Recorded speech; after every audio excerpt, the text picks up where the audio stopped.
back to another episode of the Backlog Breakdown, a video game podcast where we seek to encourage and equip the church to engage the medium of video games wisely and well. I'm one of your hosts, Nate, and with me today is my co-host and brother in Christ, as per the usual, Joshua. Hi, Josh. Hello. Per usual. Per usual. Hi, Per how's the it going? usual. Per the Yeah. usual. We're also joined by a very special guest who we lovingly know him as Trash Turkey, but he has put himself in Zencaster as Trash Man. But yeah, it's a little confusing for anybody, but I like don't it's know. the Trash Turkey. What is it? The incredibly inedible Trash Turkey. Humanoid aliens. I learned that was called like a squawk on the radio. Mhm. Yeah. Okay. Is that right? Oh, Yeah. Yeah. The little- Yep. gotcha. yeah. We're talking about EDF. We're going to talk. We Not are yet. going to be not yet. Yeah. We are going to be talking about EDF 5 tonight. EDF. I'm here to recruit just one. If I get one recruit to help out Mother Earth as far as defeating the ants, that's all I need. The monsters. One person. That's right. I just The monsters. all the monsters, and it's like, dude, like, and we'll get into it, but like, I'm like, dude, it's just, I'm like, they're giant ants. Why do you keep calling them monsters? Like, They also don't know what spiders are. They call them like, enemy B or beta. Anyways, but yes, I'm happy to be here. I am the Trash Turkey, and sorry to derail already. But yes. We expect nothing less, but yeah, we're going to be talking about EDF 5 here in a little bit. But before we get into that, we do have some forms we like to sort of observe. Mostly, Josh, I'd like to know how it's been since Turkey last showed his face around these parts. Turkey, how have you been, my guy? I've been pretty good. Not much is new. Just working. Weather's fine. Let's see what else. Man, I'm having a good time. I have been thinking about some conspiracy theories. So I'm going to run this one past you. So we'll see what you guys think about this. So, Nintendo and the game key cards has been a big thing, right? Mm-hmm. Everybody is going crazy and really upset about game key cards, myself kind of included. But I think the next thing we need to be upset about Nintendo about is their orientation of their HDMI cable or their HDMI port. Okay, so if you look right now, anybody out there, look on the back of your Wii U, right? And you'll notice that that HDMI port has the wider portion at the top and the smaller portion at the bottom, like every other electronic that you have in your house. But with the NES Mini and the SNES Mini, they flipped it around, right? They put the smaller part on the top and the wider part on the bottom. And in your Switch dock, you would assume that HDMI cable, the wider part, would be towards the Switch itself, but it's not. It's flipped around. They are trying to damage your HDMI cables because of that last twist. This is all because Nintendo is superstitious. We all know back in the 90s, they would not hire people with like birthdays that were dates that they thought were like bad. In Japanese culture, they will take a pillar in their home or some kind of architecture and flip it upside down to ward off bad juju. So I think their first HDMI console was so bad juju that they are from now on going to flip their HDMI cable connection on every console moving forward. I'm here first to tell you about it. Get upset because that HDMI cable is going to go bad and your port's going to go bad. That's that. And don't get me started on Star Fox Guard is the only Wii U game that is off-white. The spine of that game is an off-white color, and every other Wii U game is white. Tell me why that is. Is it a platinum color? No, it is not. Okay. It would be. That would make sense. Yeah. I'm just saying. So these are my conspiracy theories. Yeah. I've got my hat on, but that's what I've been up to. I've been trying to figure out what else to get mad about on the internet. Yeah. I'm glad that you're here to stir up outrage on the internet, because that's just what we need more of. We didn't have enough unreasonable anger just sort of floating all over the ethersphere. That's right. So good job, Turkey. And if you're that upset about how they changed the orientation of the HDMI cable, have you seen the Switch lights? They just completely removed it, dude. Oh, don't get me started. Okay. I mean, so just guys, if you need something else to be upset about, let's start looking at HDMI port orientation. That's just I'm being honest though, guys. Look at those things. It's the weirdest thing to see an electronic with that HDMI port flipped around. It's just strange. Yeah. That's what I've been up to, guys. For the last year and a half or however long it's been, I've been trying to come up with reasons to get upset. Actually, I think I know why they did it. It just came to me. Because instead of taking your cable and going whoop and putting it in the back of the system, instead you do that whoop and then you switch it and plug it in. Oh, that's why. The switch. Okay. Yeah. Okay. Yeah. Thank you, Josh. And then it's like, are we going to do it right this time? Nope, we're going to switch it too. So that's probably why. There. Yeah. I'm sure Nate loves that. But so the weather's fine, but I have to have something to get upset about with Nintendo. So that's what I've been up to. I'm not upset at Nintendo. I'm upset at Josh. Just reading between the lines here, you know. Just you were doing something. You were doing something, pal. Oh man, that was terrible. Oh, that hurt me. Like it hurt my face. Trying not to be disgusted with that terrible wordplay. The Wii U and the Switch, and they switched it too. Shut up. Shut up. Just shut up. That's what I do. That's what I do. Man. I think you know what? Good... I don't even want to know how it's been with you. Oh, okay. But you ought to tell me anyways. Yeah, doing good, staying busy, that's for sure. But everyone says that, right? My son's birthday was this last weekend. He turned 10. So anyways, that was kind of like not scheduling, but a lot of celebrating his birthday kind of over the weekend. And then we started in with a new school schedule. So I've been teaching primarily him a little bit of Latin, which is kind of cool. And then we've got a class on the great men of Rome as well. They kind of work hand in hand, which has been get him fun. Started thinking about the Roman Empire early. Yeah, you got to get it. I mean, look, it was like one of the greatest empires, you know, probably before. And I mean this, not everything I say is a joke, right? I mean, you think about the greatest empires on the earth, and Rome is right there. America is certainly up there. But yeah. So anyways, you got to learn from history, right? And so you learn from the greats. So anyways, starting in there, but with Ollie's birthday, we have been playing a bit of retro games. I got him a little knockoff Game Boy and loaded a bunch of games that I grew up onto that thing. And so been playing some of that with him. Mario 3. He played a little bit of Mario 2. Introduced him to Link's Awakening. So, man, it makes me want to replay all these games, all these like fantastic old games, but I got to focus on the backlog. But anyways, anyways, just been having fun, you know, life, just doing life.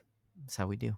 So that's how I've been. Favorite memories from my kids growing up was I got a copy of Mario 2 because I thought, oh, my girls might want to be able to play as Princess Peach, and so we started playing it, and it's not quite NES hard, but it is difficult, and they were probably I don't know how old they were, but they asked me if next time I went to the game store if I could ask the person there where the kids' games were. Oh, so it's nice. like, okay, yeah, good to know. Yeah, I'm like, it is a yeah, it's kids' game. It's not like Mega Man hard, but it No. Super Mario 2 is a bit of a tougher one. Yeah. Mm-hmm. Yeah, come to think of it, I did load Kirby's Dream Land on there. A few Kirby games, but Dreamland is on there. That's one. That's a good like starter game. Yeah, that is. Anyways. You get the float. Does that have the float? I assume it has the float. Why wouldn't it have the float? Where you can kind of go over. Yes. Yeah, you suck in air and you'll just float on the water. Yes. Yeah, it's the first Kirby game, and so it doesn't actually have any of the powers. You just suck in enemies and shoot them out as stars. But yeah, I remember that pretty fondly. I'm asking a question of Google here. Does Kirby always float? Kirby does not always float. Well, does that just mean when he hasn't sucked in air? Because you have to. Yeah, you have to suck in some air, get them all flighty. I definitely. Well, in that first one, he was because it was was the Game Boy cover? He was white. He was white. He wasn't pink yet. Right. And I know that the NES game, he did have powers. Yes. But I couldn't remember if he was white on that one as well, or if he was pink. No, he was at that point. Yeah. Okay. Yeah. So the Kirby's Dream Land is where the hover ability debuted. So yeah. Okay. I'm just the first game in the series is where it debuted. Yeah. So yeah. I remember playing I did like the Kirby games growing up. The one for I played it a ton. Like I said, easy game. I mean, you can beat it. And Mario, Super Mario Land, I was playing some of that too. And it's so different because I wanted to get to one of the shooter levels to show him. And he enjoyed that. So anyways, I'm sure I'll update more, because he enjoys the games. Yeah. But right now his favorite is Mario 3, which, it's a smart kid. But he's gotten to the third world. Exactly. And he's like, man, these levels are really like, these are the hardest levels I've ever played, because you're like getting in the water and stuff like that. I'm like, dude, there are 8 worlds. He was like, what? What? It's like, that's okay. I am very, like, I remember when we played through that a couple years back. And I'm of the mindset that like 8 Dark World is hard, but I honestly think 7 is harder than 8. No, 8 is rough, dude. Dude, fire everywhere. I struggled on. I don't know, man. I just struggled on 7 in a way I didn't struggle on 8. 8's tough. Yeah. 100%. It's tough. Anyways, we're not talking about Super Mario. We're not. No, how have you been? Dude, pretty good. We got some rain this week, which we very much needed. But I hate walking in the rain. Like, you're just in the rain all day long, and you're not singing. No, I do not sing in the rain. I do other things one, in the Josh. rain. I might. That's a swing and a miss, pal. Swing and a miss. Jeez. I don't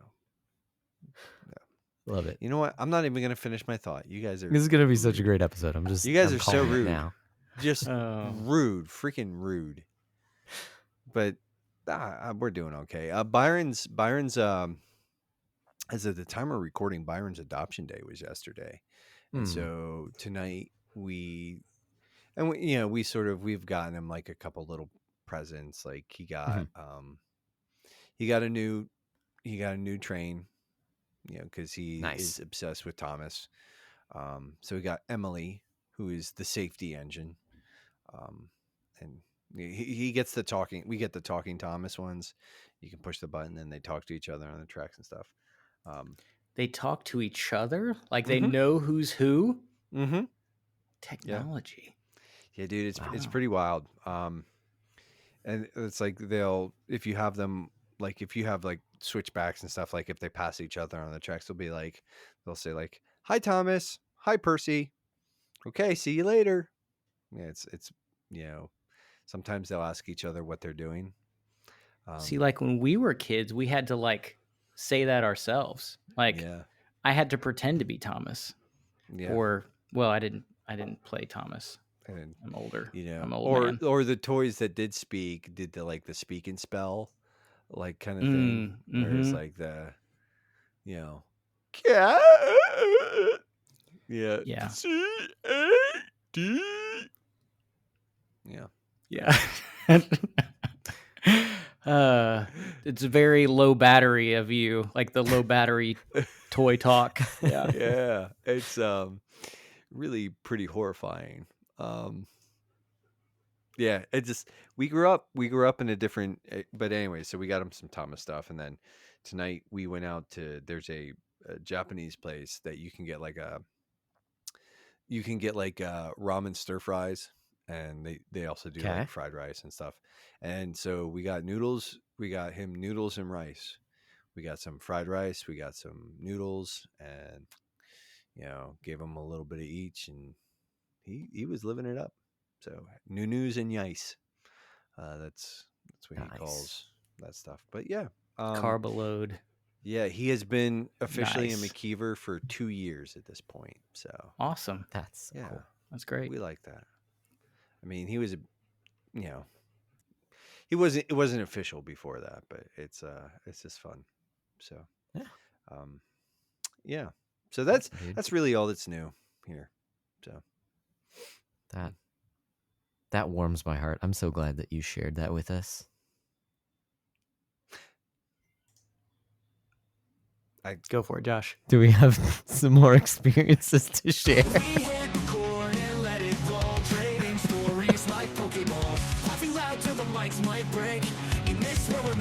Mistakes. As we say, level it up.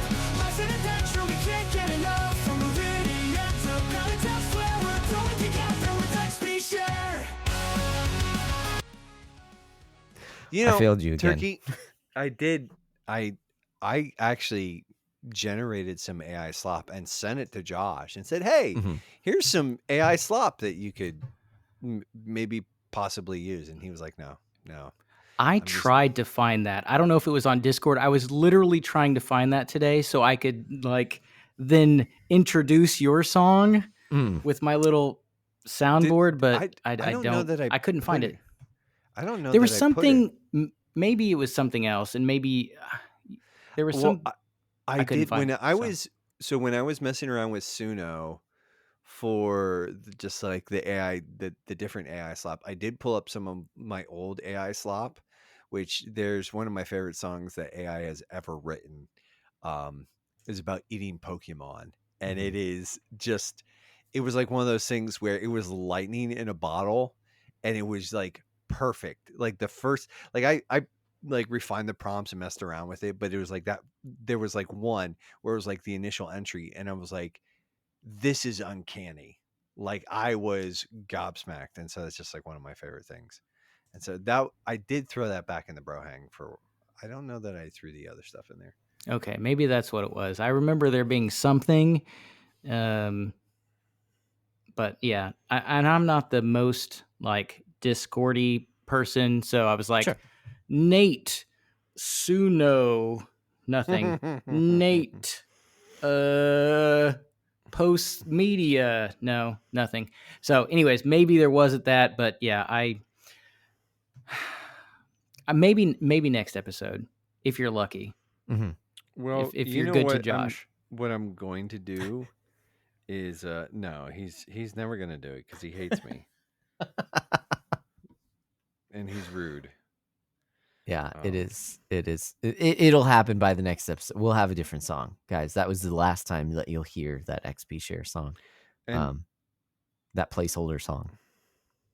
So, but we do have some experiences that we would like to share. You know, with or without that current song, we would still like to share some things. So, Turkey, do you have any experiences with media that you would like to share? I do have experiences with media, and I would like to share them. So it really Nice. works out that I'm here, and in this segment, you know, it's kind of really cool that it all worked out. But So cool. and I mean, it really is. It's almost as cool as that HDMI bit I did earlier. So yeah. So okay, my family has been watching a show that came out in 2021, I believe. It's All Creatures Great and Small. I've heard good things about that. It's really good. It's like a lot of heart and a lot of humor. It is kind of a comedy drama, but British, based on the books by James Herriot. That he's a vet from Glasgow, I think. Yeah, and so it takes place in. It's not in Scotland. It takes place in the Dales in the UK, and so it's really cool. I would say it's a really good family show. Sweet. And I will say that there are some. It's funny because it's like TV-14, and it will say violence. Well, it's like surgical procedures on a cow. So I mean, there is some blood sometimes, and so I would say maybe not little kids because there are like, you know, there can be some kind of not really gross things, but there's occasional thing that's a little bit like might be not great for a little kid. But for the most part, good show. My family really likes it. It is starting the 6th season in the UK right now. It actually, I think the first episode aired yesterday. Nice. And so we'll get it in the US come January, I believe. Okay. And then, yeah, it takes a while to translate, doesn't it? Exactly. And then, so just absolute garbage. It's not even really a good joke, but it was good. No. So real bad. But and it's really cool because they do. It's airs on PBS, and it has about, I think, 6 episodes and then a Christmas episode. So I don't know why, but it has kind of a feel of an older show. Now they did come out with this show, a show based on these books back in the 70s that we started watching, but wasn't as good. And I had quite a bit of language as well. So I mean, not like real bad, but you know, I mean, and you know, the Brits, they let some things fly on this show. There's a little bit, but not anything too bad. Yeah, just their approach to language. There are words that we're like, oh, that's not a very nice word, and they're like, no, I'm gonna drop that like it's an apostrophe, like it's a comma.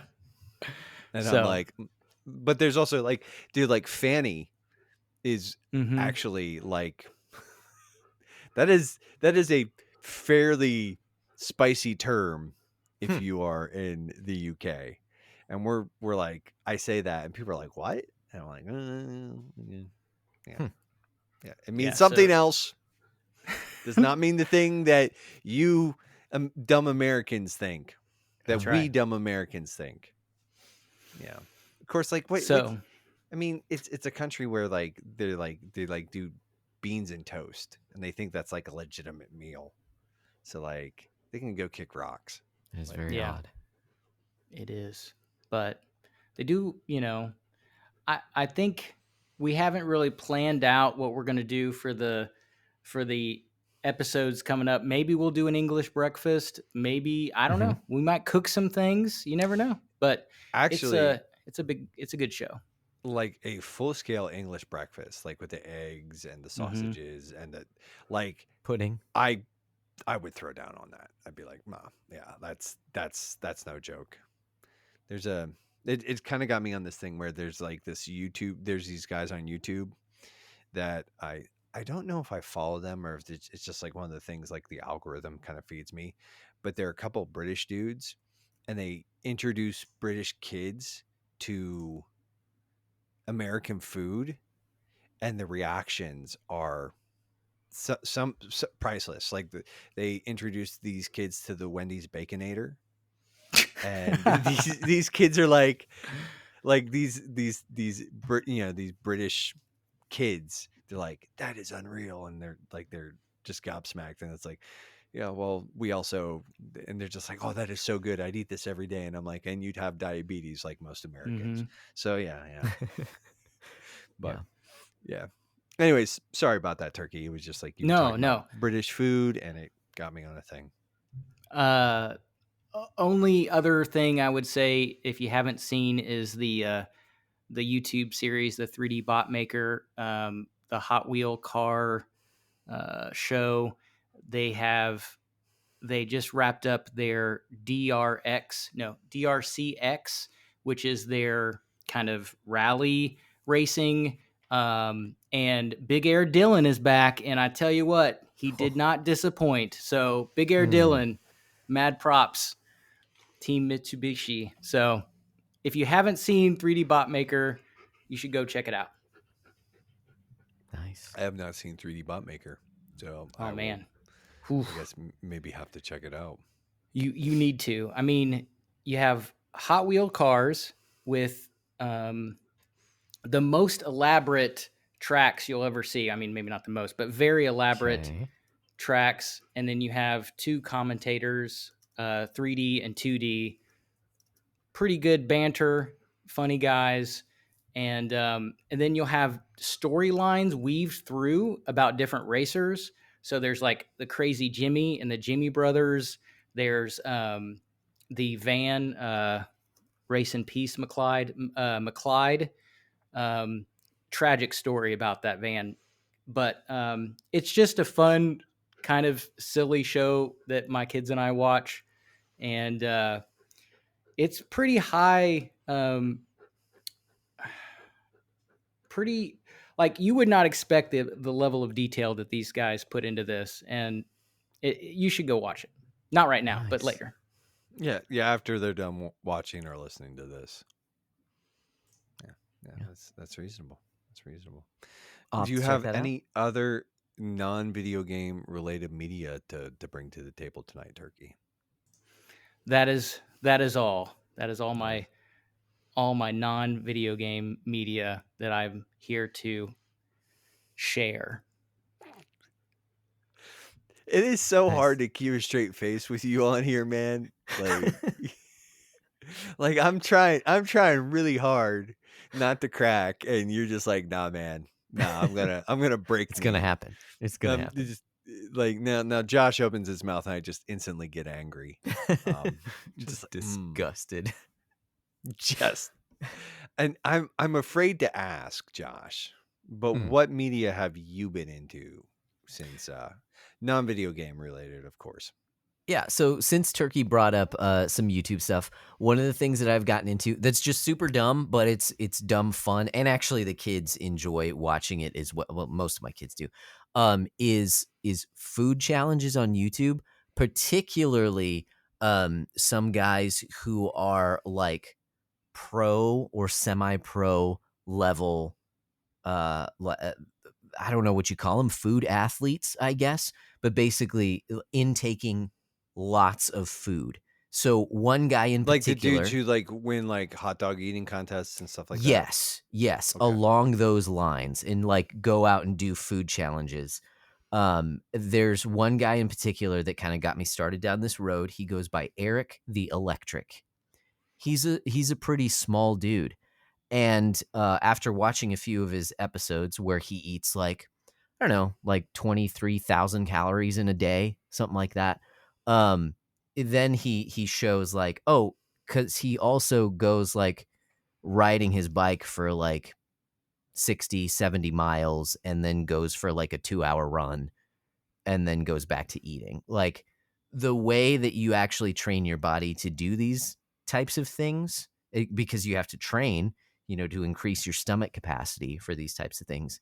You will also have to really be in tune with your fitness. Otherwise, I mean, you're not gonna. It's not like you would assume. Oh, it's just very large people that eat huge amounts of food, right? Well, no. If you want to get good at eating really large amounts of food, you have to also get really good at burning off all those calories, which is a crazy concept. So, anyways, it's just been fun watching him eat ridiculous amounts of food. And then it's also fun too seeing his bloated stomach afterwards that he shows the camera. Anyways, so that one's just fun. I like to watch that one, and like I said, kids like to watch that one too. Outside of that, now this one's just really weird. It's a band that has not put out music, and I think it was like 16 or 17 years. But it's a super group, and they're called The Sound of Animals Fighting is the name of the band. They put out some albums when I was, well, obviously 16, 17 years ago. They put out a new album called The Maiden, and it is everything I remember this band being, which is both some of the coolest prog rock, heavier emo type stuff on some tracks, and then other tracks that are just super weird and get under my skin because of how annoying they are. So it is extremely hit or miss because it's like an art project with a bunch of guys in a bunch of bands. So one of the main vocalists is Anthony Green, who's the vocalist for Circa Survive, and he's done a bunch of other bands. And then there are like 3 members from the band RX Bandits, if you know who they are, which they're just fantastic musicians. But they do all kinds of weird stuff. There's one song that has like the guy reads some of Peter Pan in the background while another guy is singing, but like in some of the tracks, I really, really, really dig the music. And then other tracks, I'm just like, what are you even doing? There's like a mumblecore rap, sort of like white boy rap song where I'm just like, this is absolutely terrible, and I never want to hear this song again. Like, this is definitely a skippable track. So I don't know if I'm like selling you on this or if you're just like, cool, Josh, I will never listen to this in my life. That's fine. That's fine. But when they hit hard, they hit really hard. So if you've never listened to this band before, their first album is called The Tiger and the Duke. Okay. There are 4 tracks on that album, and then the rest of it is interludes. Skip all of the interludes, but just give those 4 tracks a listen, and they're all really cool. I like them a lot. I would highly recommend. Just start there. If it piques your interest, then cool. You can go on to the rest of their discography. Or if you're just like, no, this is terrible, then cool. Just set it down. Anyways, The Sound of Animals Fighting. That's my recommendation. Okay. So, yeah. Okay. Nate, what do you have to share? Nothing real. I mean, that's not entirely true. I always have something. Like, I could always find something to talk about. I think the only thing I'm really going to bring to the table tonight is I did finish my listen through of the unabridged version of The Stand by Stephen King. Oh, wow.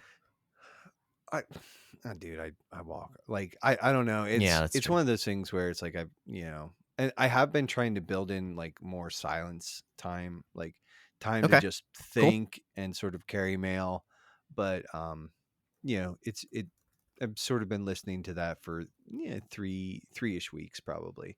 Okay. And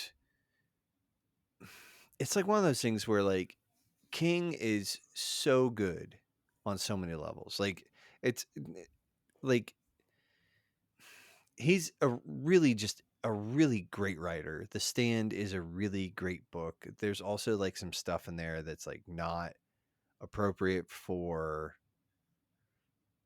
young anyone. Oh, well, there's some stuff where, so I guess kind of it is like there's like there's some stuff where it's just like, oh, you did not have to go there, but you did. Okay. But it's just one of those things where I just it's a book like I can't really recommend to most people because I'm like, yeah, Sure. it's really great. It's also there's a lot like Stephen King is kind like, and it's not the first time I've read it.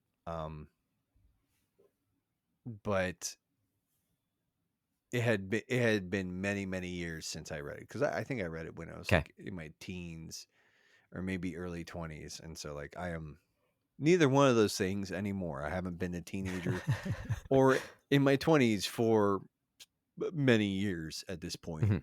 Um, and it's just like it's one of those things where again he is like technically he is an excellent writer. Um, Mhm. he's not quite like he's I I I just like the Dark Tower books by him are probably my favorites.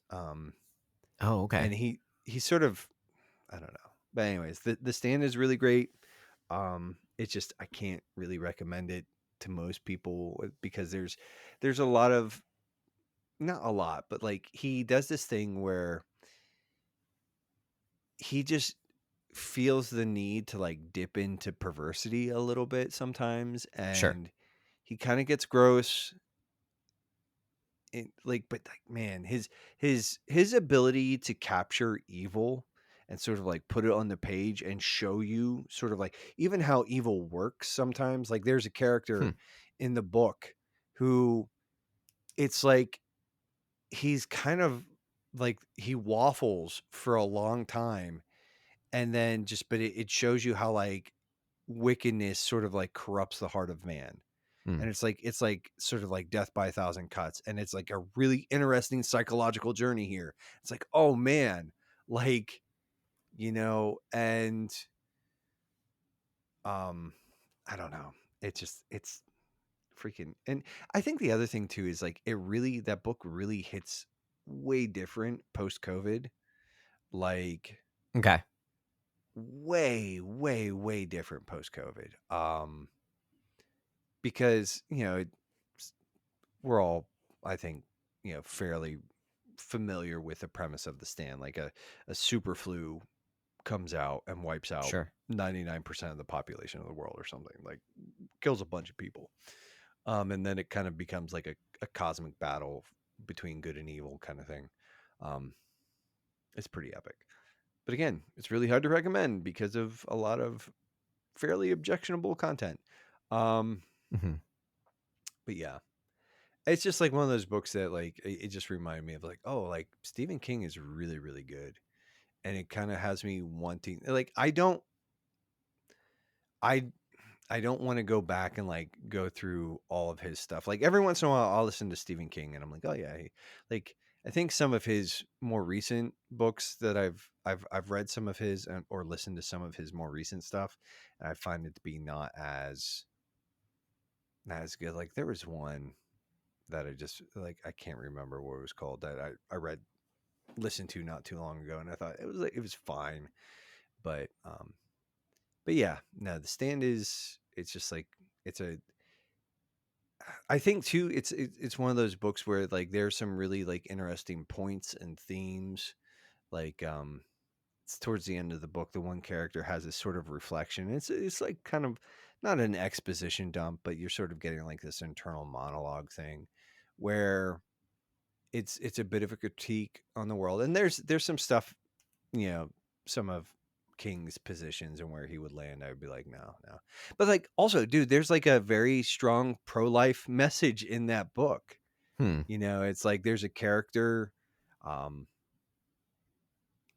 she gets pregnant out of wedlock, and there's just like a really awesome scene between her parents and her, and is like the value of human life and everything else. And I was like, oh man, like would Stephen King even co-sign on this book, now, like on some of what he said now? um and but there's the one sort of character, he's sort of, you're getting like again a little bit of like his internal monologue kind of going on there, and he's just sort of reflecting to himself about how like, you know, that some of the negatives of like growth and everything else, and like he's kind of talking about specifically in that case, talking about like a police force being established and how it's growing and how it will eventually sort of become like a military and all this other stuff. But he's like, and the biggest problem is like, he's like, there it's when the police, when the marshals, when the men who are meant to uphold the law don't know the names of the people that they're enforcing it with. And it's like, I was like, that's actually really insightful in the sense that so many of our problems, like today, even stem from the fact that anonymity is sort of the key. Like, that's the rule. And right. And so people just don't know. That's like, there's sort of like a bunch of facelessness. Like, people don't know anybody else really outside of maybe a very small group, but you're exposed to this like massive, social media and everything else. And it's like, and it's the whole thing is it's just incredibly dehumanizing. And so it's like a lot of the problems are like, you have cops, you know, patrolling neighborhoods where they don't know anybody, where there's no rapport, where you know what I'm saying? Like there's a whole thing that systemically, like he's pointing to something that the fact is like, when you stop knowing the people around you, when you stop sort of having even just like knowing some of their names and knowing your neighbors and things like that, that's like, that actually creates problems. It comes back to I'm not trying to get too, but like Charlie Kirk, Charlie Kirk, he passed, he was killed a few weeks ago Mhm. at this point. And things show up in the algorithm, and one of the things he said, and again, I'm not here gonna, like, it's not like, listen, if you've been watching the show or listening to the show for any amount of time, like, you're probably going to know where I would stand in regards to Charlie Kirk as a general Sure. rule. Um, but he said, it was like one of those things is like, he said, when people stop talking, that's when bad things happen. And Mhm. 100%, like, I'm just like, and you stop talking when you stop knowing the people around you. It's like, you just be like, you, yeah. And so it's just, there's a lot of stuff in there, but like The Stand is really good, but it's just also very, very hard to recommend to most people because there is a fair amount of really pretty objectionable content. Like, there's entire scenes that he writes that I'm like, and it's like, I'm not trying, but it's like, you didn't need to go that hard, man, but you did. And sometimes like that stuff is necessary. You didn't need to be, but like other times it's not. And I don't know. There's just, it's just one of those things where it's like, it's kind of like the same way I feel about Neil Gaiman, like just a tremendous talent who is just pretty stinking depraved, and it's like, I love reading his work because he is just really, really talented. Um, and I respect King's work ethic. Like, King is a Mhm. workhorse, man. I mean, the dude is just, you'd say churned, but like that has sort of a negative connotation. He's written a ton of stuff and most of it is really pretty good. So on a technical level, at least, Mhm. you could probably find some of his content to be pretty objectionable. But anyways, so Sure. finish The Stand. It's a really good book, but it's like one of those like, I can't really recommend it because like, yeah, it's sort of like listener beware kind of thing. Like if you do listen to it, I did try to warn you. Like, if you do read it, I told you might not want to. Um, but yeah, it's just like, so yeah, that's it. That's all as far as non-video game related media goes. But we are a video game podcast, so let's actually talk about what we've been playing lately. And Turkey, Oh yeah. since you are our guest and this is sort of how we've been doing it anyways, what have you been playing lately, my guy? Okay. Well, a game that Josh had mentioned the other day. I Mhm. have almost beaten Wonderful 101. Probably close to the end. I would say maybe, I think level 8. I don't know if there's 9, but anyways, I feel like I'm getting pretty close to the end of that one. There's actually 110 missions. Oh, crud. So yeah, I mean, okay. The Wonderful 101 was one of the reasons I wanted to get a Wii U. I really love the art style, the idea. Now, I played it on the Wii U, but I didn't get very far. And I really didn't like I don't know, there's a little bit of not questionable content, but like there's a little bit of like one of the characters is a little bit sexualized. That's like, you don't really need to go there. Maybe some innuendo stuff. That's like, okay, I guess, that is what it is. It was just funny the other day. I was talking to one of my kids. I was like, yeah, I hadn't shown you what I was playing. And I showed her, and it was like that scene. And I'm like, okay, well, I could have shown her, 95% of the rest of the game, and I wouldn't have seen this one character. It's like, oh well. But as far as the game goes, I'm enjoying it more this time. I'm at the end of the game. I know this is again kind of like the game we're playing for this episode. It's meant to be replayed, and I would say I'm kind of starting to get familiar with the controls as far as being able to draw the shapes. Obviously I'm pretty good at the sword. The straight line I'm pretty good at. But like the bomb and the hammer and some of those, it gets a little bit tricky. And I'm not really able to do that as consistently as I would like. I will say it runs well on the Switch 2. Got the remastered version. And that was one thing I was kind of into when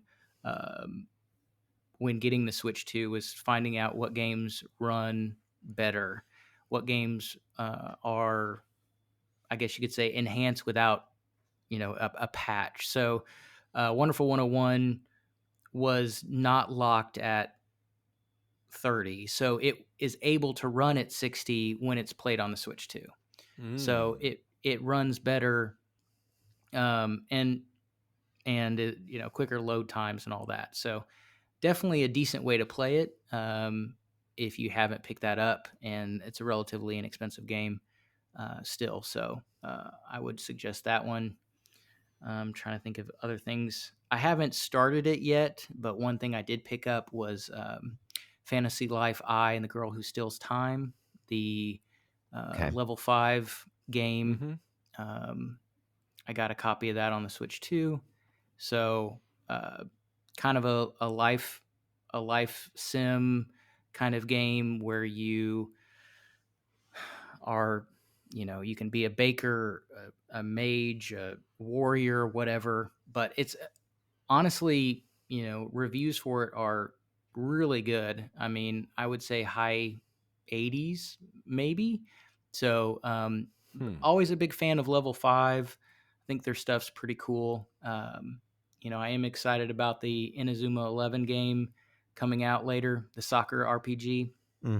But it keeps getting delayed, and a little bit bummed out that is not actually going to get a physical copy. It's okay, but that one gets pushed. Like, I think that was supposed to come out maybe 2 or 3 years ago, and so it was legitimately like August of this year, I think it was, and they still pushed it again. So I think it's maybe November now. So, anyways, those are a couple games. I did pick up I want to tell this story real quick before I forget.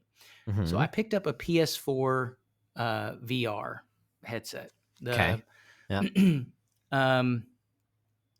in, I don't know when that came out, but it was an E3 presentation, and I was showing my wife the, this is a new VR, thing for the PS4. And she said, don't ever buy that. And I was like, okay. So I did buy it. Which is code for, I'm going to buy that. Yeah. Well, and I did. So I bought it about a couple weeks ago at a garage sale with Spider-Man and a remote, anyways, for $20. Oh, So wow. so I just flipped it. So I bought it, but then I used it to get some credit at a game store. So yeah, I did put it on my head, and it was VR. So that was about it. But I have tried it, and that I didn't try EDF in VR, and maybe that would have been pretty fun. But yeah, so I have tried that now. There are some really cool like you've already sort of like put it on down the road, but like there are actually some really cool demos, like Astro's, what is it? It's not Playroom, is it not? Is it? It's Astro's. Daggone it! I'm gonna just Because Astro's. Playroom was the one that came with the system, right? Rescue Is that Mission? the one that was like? No, Yeah. well, Rescue Astrobot Mission, Rescue Mission? is It's a VR game. It's a VR game, but is like that's you pay for. There's one Okay. that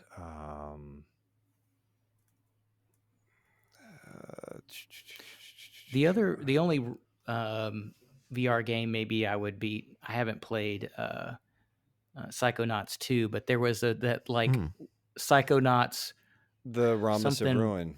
Rhombus of Ruin. That is like that I'm like that's a VR game that But anyways, yeah, it's what it's. This is driving me nuts. I think it is Playroom, if that's what you're thinking of. No, Playroom, Astrobot, because Playroom is, I'm pretty sure, games. Rescue Mission is the Astro's Playroom is that's the pack-in. What is that? This is driving me insane. So what is it that you're trying to figure out? I'm pretty sure it's free. Astrobot Rescue Mission is I'm just like, this is driving me nuts. Driving me absolutely. For PS4, is that what you're talking about? It's not Astro's Playroom. It's just called the Playroom. Okay. And well, the Playroom VR. Yeah. Yes. And that has some like some really neat VR stuff. So that's what I was thinking of. Cool. There's also like oh, daggone it. The Last Guardian. Like that's the third project from Eco and Shadow of the Colossus, The Last Guardian. Anyways, there's a tech demo where you can sort of interact with Trico, who is the giant bird dog thing, which is pretty cool. Yeah, it's really unfortunate because and Rescue Mission is phenomenal. So is the stupid one, the one about the mouse. Moss.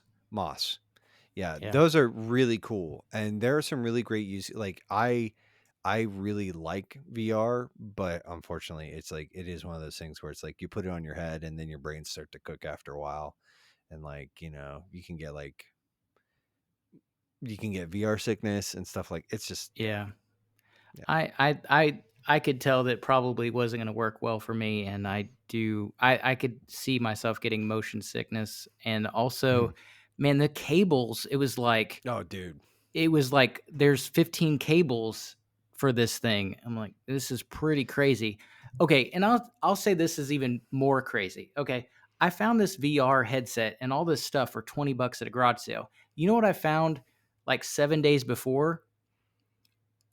The same headset, not the same one, but a Sony VR headset at Goodwill.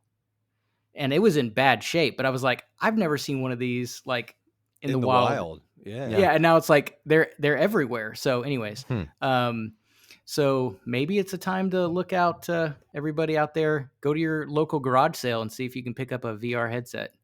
Yeah, it's one of those things. Like the VR one is really cumbersome, and I think VR the PSVR 2 is a lot more streamlined, but it still has like a cord, which is like not awesome because people want everything to be wireless. So whatever. I just want something with games. There are lots of games Ooh, in VR. slam in your There are face, VR. There are lots of games in VR and VR too. So they're just maybe not as many as on the general. Anyways, that was a stupid. That was a bad burn. You should feel bad. Like, Yeah, poorly done, Josh. That was more just a dig at Sony. Like, if you should support this thing if you're going to put it out. But anyways, no, yeah, facts, straight facts. Like most of the games that are. Anyways, we keep getting sidetracked. So who's next on talking about video games? That's right. So Joshua, what have you been playing? I have not been playing VR. In fact, I've never played VR, which is kind of strange. But anyways, you'd be a lot cooler if you did. Yeah, but I haven't, and so I'm not cool. And so the not cool games that I have been playing, we're going to be talking about Earth Defense Force later on in this episode. That'll be, we're going to have some fun conversations about that. So I've been playing some Earth Defense Force. Now, as to which one I've been playing, you'll just have to wait until later, and I can talk about that. I already mentioned how I've been playing a little bit of retro games with my son, kind of introducing him to some retro games, some of my favorites. So really, after that, I have been playing our spooky game for the month. That's the only other thing that I've been playing, which is Dredge. So if you'd like to play that with us, we'd love to get your thoughts on that because our next episode is our spooky episode. So play some Dredge and let us know some of your thoughts. Some of my thoughts on Dredge is it is not an altogether unique experience. Like the core gameplay loop of you go out, you fish, you bring the fish back, you make some money, you upgrade your gear, you go explore a new area, you get some more fish that's worth more money. That core gameplay loop is not it's something that I've played in a number of different games, but it's done very well, and I would say veneer, but it's more than just a veneer. The unsettling nature of this game actually works really well with that gameplay loop. At first, this is all I'll say is that at first I did not think that the spookiness of the game really came into the gameplay at all. I thought it was kind of segmented off, and so like, sure, there's spooky stuff, but I'm probably just seeing things. And then I died a couple times, and I won't go into detail as to how that happened, but yeah, the game gets spooky. That's all. So, been playing a good amount of Dredge. And yeah, I'll finish that one up by the next episode, but I am enjoying it quite a bit. And that's all I'll say. It's something pretty special. I actually tonight before we sort of start recording again, I booted back up because I still need to sort of wrap it up, and I was like, oh, like there are parts where you're like, oh, I am nervous. I am not excited about this. See, the nervousness I was fine with, but also like I can explain this away, and then stuff happened that I can't explain away. And that's when I'm like, oh, yeah, yeah, and we will save the bulk. But when you get outside that first like ring of islands, things start like turning up. Okay, like, and you're like, okay, you're like, nice. oh no, this is not awesome. So sweet, nice. Then I've got a lot to look forward to. But that's all I've been playing. Nate, how about you? So, I did mention that I kind of fired Dredge back up. So I have it was like 10 minutes before we started recording tonight. I too have been playing EDF. Playing a good bit of EDF 5. And I made that crack about there's 110 missions, and it's like Turkey and I were talking before, and I was like, I got through like 20, 21 missions in EDF, and I was like, I've got to be close to the end. Like this, feel like I've been going pretty hard at this game. And then lo and behold, it's like, oh no, there's 110 missions in that game. And I was like, I'm not even, I was like, it's not even worth it to sort of like keep throwing myself into the meat grinder here. And you know, and we'll get into it, but frankly, I don't think like the story in Earth Defense Force 5 is probably not that impressive. I mean, I'm sure it's something, but anyways. Now it's done in a very unique way. What other games tell their story in a radio drama? You're talking about spooky games.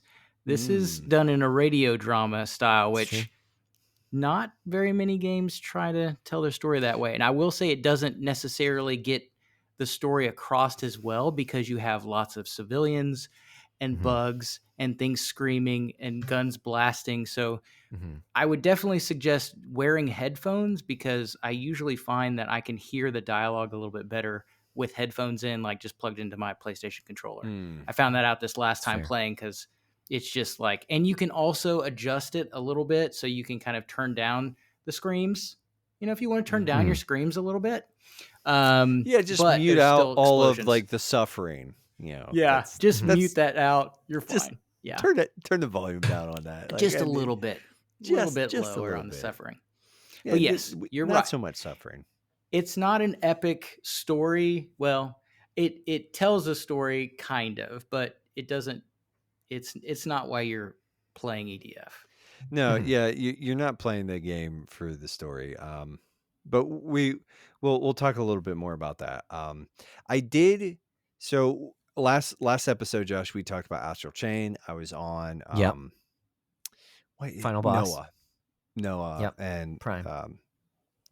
what I ended up doing was I threw myself at that like a couple more times, that fight. Okay. And it was like I just didn't have enough healing items. Like, you know what I'm saying? Where it's like I was either going to have to just execute perfectly, or I was going to like I just needed a few more healing items. So what I went to, and I just replayed that entire episode, stocked up on a bunch of like, you know, potions or you know, the different like drinks and everything, and went back and beat the game. And rolling credits on that game changes almost nothing for me. I'm like, yeah, it's still a really great game, really good, really cool style. It's I like it a lot. But it's just like it's kind of like you know what I'm saying? It's not like, oh, I beat it and all of a sudden like everything, like I completely love it. Now I'm just like, no, it's pretty good, you know. And I think like best place to play it is still Switch 2.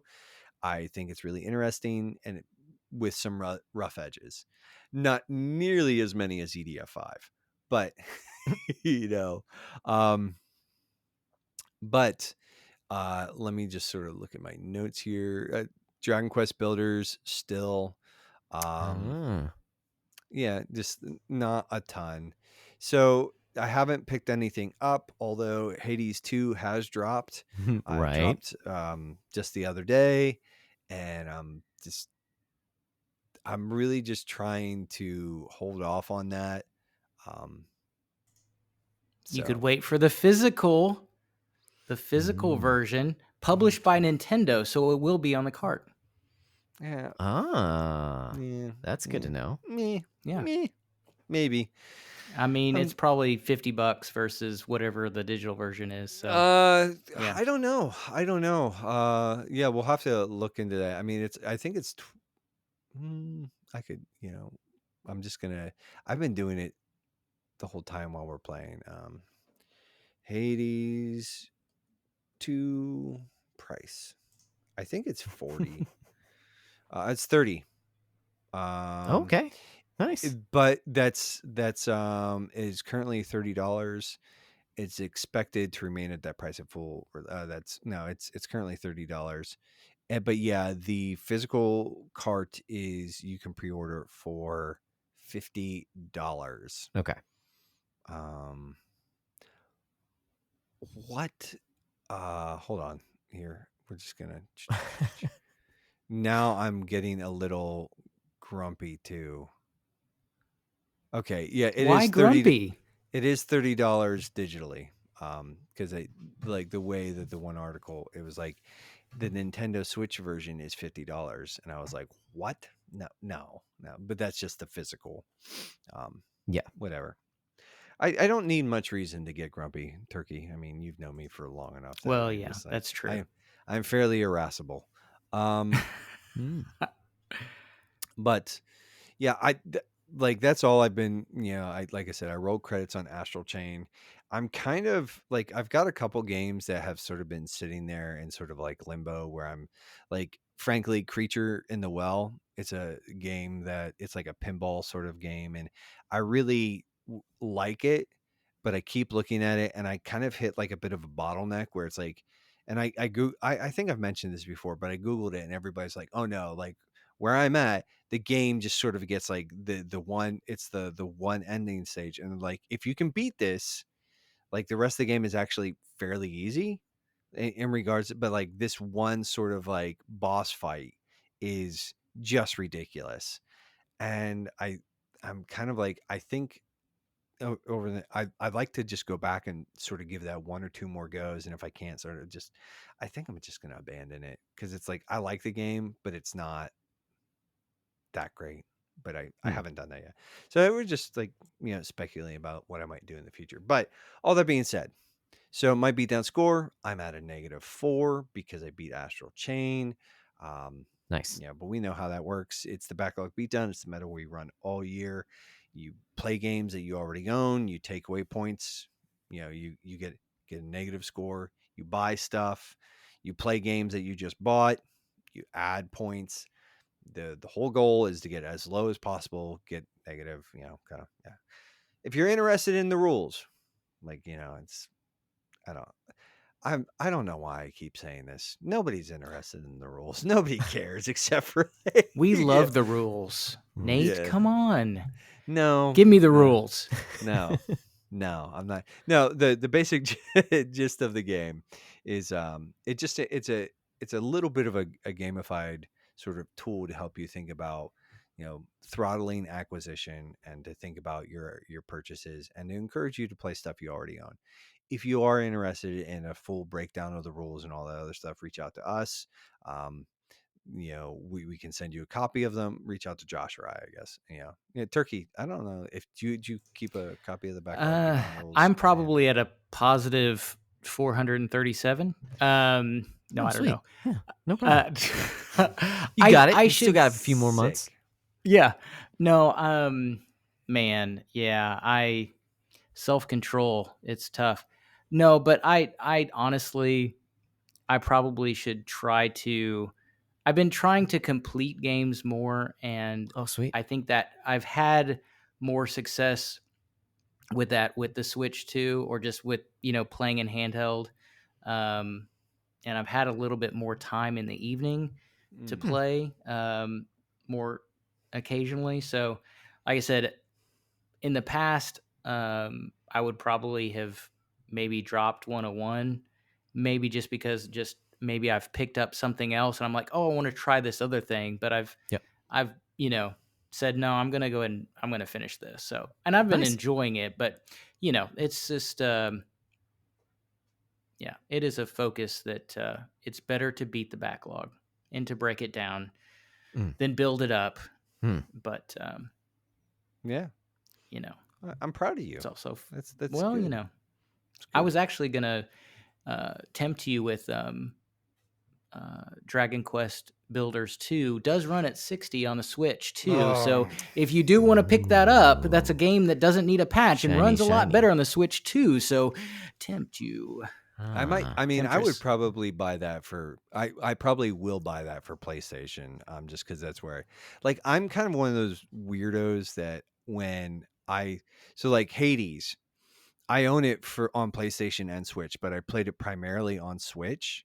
So it's like, to me, that's a Switch game, and it's like, Yeah. I'll buy it on both, but I'll play it first on my Switch or my Switch 2. And it's like And Silk I- Song. Same way. Like I bought it on Switch 2 because I'm gonna play it here first, and then eventually I'm gonna sort of backtrack and do Silksong and or Hollow Knight and Silksong on PlayStation. So I will say Builders is cheaper on. I mean, Builders 2 is, I mean, probably 15, $20 on PlayStation. So it's for the amount of game you get. That's a really good deal. Nice. And I really that you have been discussing that game, and I've really wanted to get into it. I do have it on PS4, but um, I have the second one on the Switch. So I've kind of thought, well, I'll maybe just play the second one on Switch because I might actually get further along in it on playing in handheld. So it's I've heard Dragon Quest Builders 2 is like the better of the two, but it's like I started on one because I owned it. I use that the Deku Deals app. Yep. And Oh, yeah. it sent me a thing the other day that it was kind of cheap. It goes on sale fairly frequently. So like Sweet. for anybody, like if you are seriously interested in it, like I've seen it, I think as low as 15. I just haven't pulled the trigger on it because I'm kind of like my big thing is like I'm trying to get to -10 before the end of, like, if I can hit -10 one time this year, even if I like immediately buy like 5 things, like I'll be like, I hit -10 once. Like, Nice. so so I am trying to like power out this last quarter. Anyways, we're getting sidetracked again. But all that being said, if you are interested in the Backlog Beatdown and you want a copy of the rules, reach out to me or Josh. We'll send you a copy, or check out our Discord. It's pinned in the Backlog Beatdown 2025 channel. It's pinned at the top. You can sort of look at it there. We like that system. We think it's helpful. We think it's useful. The people who play the metagame along with us, they seem to kind of enjoy it. Sort of, kind of, maybe. Sometimes but anyways, it's a good time. I'm rabbit trailing like crazy. It's Turkey. I blame you. You're distracting me. You're tempting me to sort of get off script and to just kind of go down rabbit holes. All that being said, something else that you might like if you're watching this or if you're listening to this, if you have done the rating and the reviewing, you've done the sharing and the caring, you've done all the things, but you're looking for a way to go a little bit above and beyond, we do have a Patreon. For as little as $1 a month, you can get early and uncut access to each and every episode. You get a little bit more access to me and Josh. You get exclusive role in the Discord server. Our patrons now have access to our recording schedule. Like, they can see our calendar and they can leave comments. Just we don't give them editing privileges because we're not insane. I had somebody was like, hey, if I pay you more money, can I get access? Can I get editing access? And I said, no, that's a hard pass. Just come in and destroy everything we built. Destroy everything I've built here. But you can at least see that schedule, and so that's helpful. And you help kind of shape the podcast and where we're going. Yeah, and you can leave comments and things like that too. So it's not completely like, yeah. Anyways, so let's see. Just kind of here. It's basically kind of a tip jar. It's a way to, maybe you can look at it that way. You can look at it as maybe a way to partner with us. In addition to all of that, our patrons do get to recommend an episode, topic, or game for us to do an episode on. That's why Turkey's on tonight. It's not just that he's our friend and we like him. He did pay us to do this. And so that's why we did it. So yeah, there's also a podcast exclusively. Josh and I actually we are a little bit backlogged on that. We owe the Bro Chachos a couple Bro Hangs, but there's an exclusive podcast called the Bro Hang. It tends to be a little more stream of consciousness, maybe not always video game oriented. Yeah. So yeah, if any of that sounds interesting at all, for as little as $1 a month, or as much as you want to give us a month, you can have access to all of that. So yeah, That being said, we have some friends who also make content. We love those guys. We have a little bit of a network called the Play Well Network. So here's a word from one of them. Hey there, I'm Wes, and I run the Henshin Dad podcast. If you don't know what that is, well, it's a one-man show where I talk about all the things that you need to know about the tokusatsu genre from Japan. If you've seen shows like Power Rangers and Ultraman, then you've seen tokusatsu, and I just happen to think those types of shows are pretty cool. So come on over and take a listen as I discuss all the current and retro happenings in the genre. You can find it over at anchor.fm/HenshinDad. I'll see you there, and don't forget, Henshin a go-go, baby!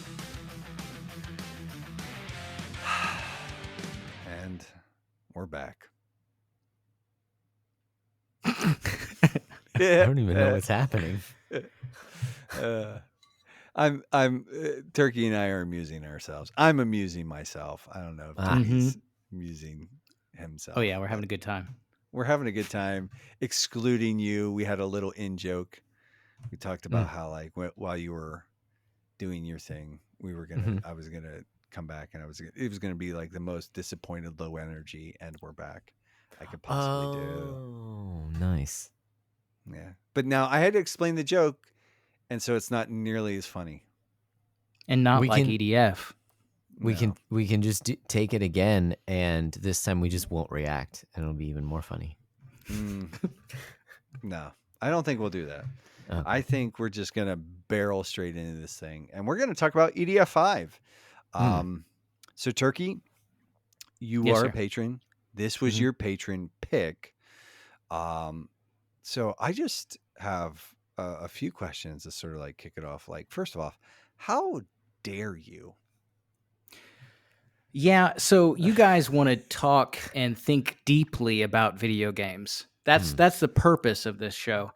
And so I thought either it's like hard mode to think deeply about EDF, or it's an easy mode, like you don't have to think deeply. You've been thinking so deeply and not hardly, but you have been thinking deeply. We've been hardly thinking about deeply, but this is the easy mode. It's hey, give the guys a break. They've been thinking deeply, and we just need to say, you know what?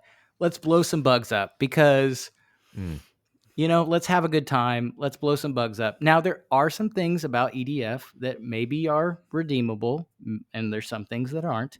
But EDF is a game that I had a slight obsession with last year. I started kind of picking up some of the games in the series, and EDF 5 was one that, my brief EDF story is I bought EDF 4.1 when I had a PS4, and that PS4 died a lot like Josh's. I don't know how Josh's PS4 died, but I'm sure it was the exact same way. Probably the HDMI port. Was theirs? No, but so anyways, HDMI ports are just doing you dirty, friend. I tell you what, they're the worst. So then so I got the game, and it was rated M, and I had younger kids at the time, and I will say the gore in EDF 4, at least starting off, seemed a little bit more intense. The language seemed a little bit more intense, and there was a whole lot of screaming. So once that PS4 went away, and I gave that copy of 4.1 to a friend, and just said, hey man, maybe you'll get a kick out of this. So, but yeah, so then upon getting a new PS4, I found that EDF 5 had come out, and so I picked that up, and it's rated T for teens. Not E for everyone or E10, but T for teens, because of, we'll get into it a little bit. But so I started playing EDF 5 and really enjoyed it. So anyways, that's my EDF, how I got kind of stuck in the EDF universe last year. So I ended up, from that purchase, I picked up EDF 2017, EDF World Brothers, EDF Iron Rain, EDF 2, Planet from Planet Space. I can't remember what you said earlier, Josh, but yes, that one as well on the Vita. it was a slight obsession. Now, I will say video Mhm. games have kind of definitely gone up in price, and these EDF games and most EDF games aren't super expensive. So Yeah. EDF is a relatively easy series to get into. So, Yeah, Yeah. it's a fairly budget series too, and mhm. we can sort of talk about that maybe a little bit. But yeah, it's one of those games where we talked about it a little bit, but I had a I had a fair amount of fun. I didn't beat it because of the 110 missions. I was like, yeah, 110 of them. Mm. go kick all the rocks. No, thank you. There were some really cool set pieces. I mean, it's there's a lot. We had some preamble conversation about it, but it's like this is a game that I was like, man, the concept is really fun. And then I started thinking about it and I was like, oh, this is just like the great value version of like Helldivers. And I was like, and I liked Helldivers, you know.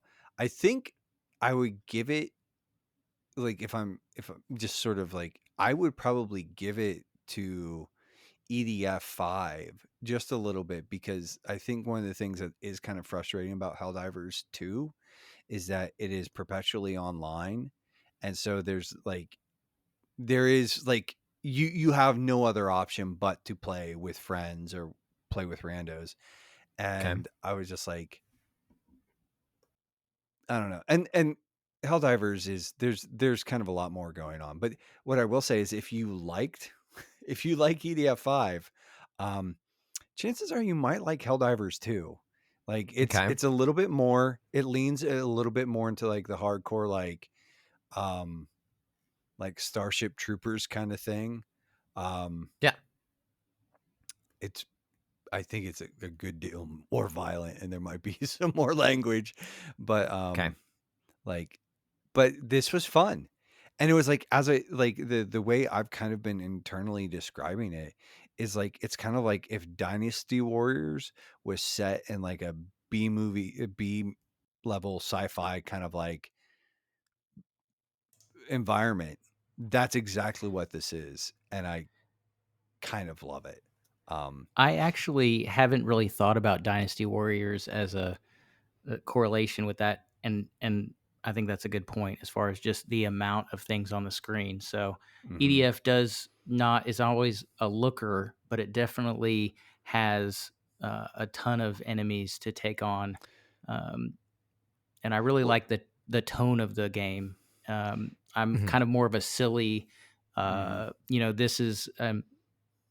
I know there was some back and forth with you guys of is this a spooky game or is this not a spooky game? And I would say it's Mhm. probably not a spooky game. I'm not really a spooky game guy, but I will say it does have those kind of elements. I mean, if you want to watch, I think it's Them, 1954 horror Mm. movie with the ants. So ants have a history of being in horror, but um, anyways, it's definitely not a traditional spooky game, but I think the tone is what really drew me to it initially as well.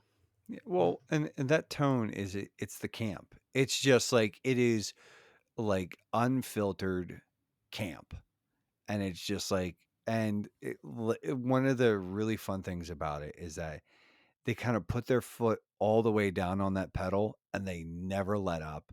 And it's like one of the things that we were talking about in the preamble is like they never look back at you and wink. Like there is such a temptation when you're sort of doing that to like kind of like do a little bit of a wink and nod at the player, be like, hey, you see, like we're kind of being dumb. We're being campy and kitschy. Like, isn't that kind of fun? But it's like they almost like they kind of just play it straight the whole way through. And it's like, and I actually think that's pretty remarkable is that they just kind of like they're like, nope, we're just committing to the bit. Yeah, And yeah. they never let go. I mean, Josh had mentioned it, I think, in the preamble, but the one of the spoiler alert, I guess, but in EDF 5, you battle humanoid aliens.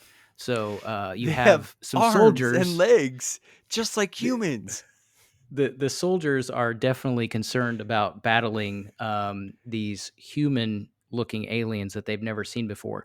The problem is these human looking enemies are skyscraper tall frogs that have like some kind of mind control devices attached to them, and so they look nothing like humans. But if you would like for me to, But they have I can play it. mouths, and we have They do have mouths. here we go. This is some of the dialogue. So here we go. Infantry unit! Aliens have finally landed on Earth! Are they aliens? They look like humans. Permission to engage with aliens granted. Ground units, engage the aliens. Describe what the aliens look like. Just like us. They have limbs, a head, and 2 eyes. They look just like us! The resemblance is unbelievable! They have mouths too? Looks like they're talking. So they have their own language. Just like us. This is... So yes, I mean they're talking about giant frogs. So this is the tone of this game, and that's anyways. I like the silliness. So Yeah. I don't know if you guys want to talk about like the history of it and kind of where it started, or what you guys want to roll into next. But I mean, we could just talk about the history of it, because I think, like, here's the thing, like, narratively, thematically, there might be like a few threads that we could pull on. I think more of the conversation is just sort of like setting the table about this game, and so sort of talking about where it came from. And eventually, like, we will sort of land on it and sort of have a discussion about who this game is for, but we're not there yet.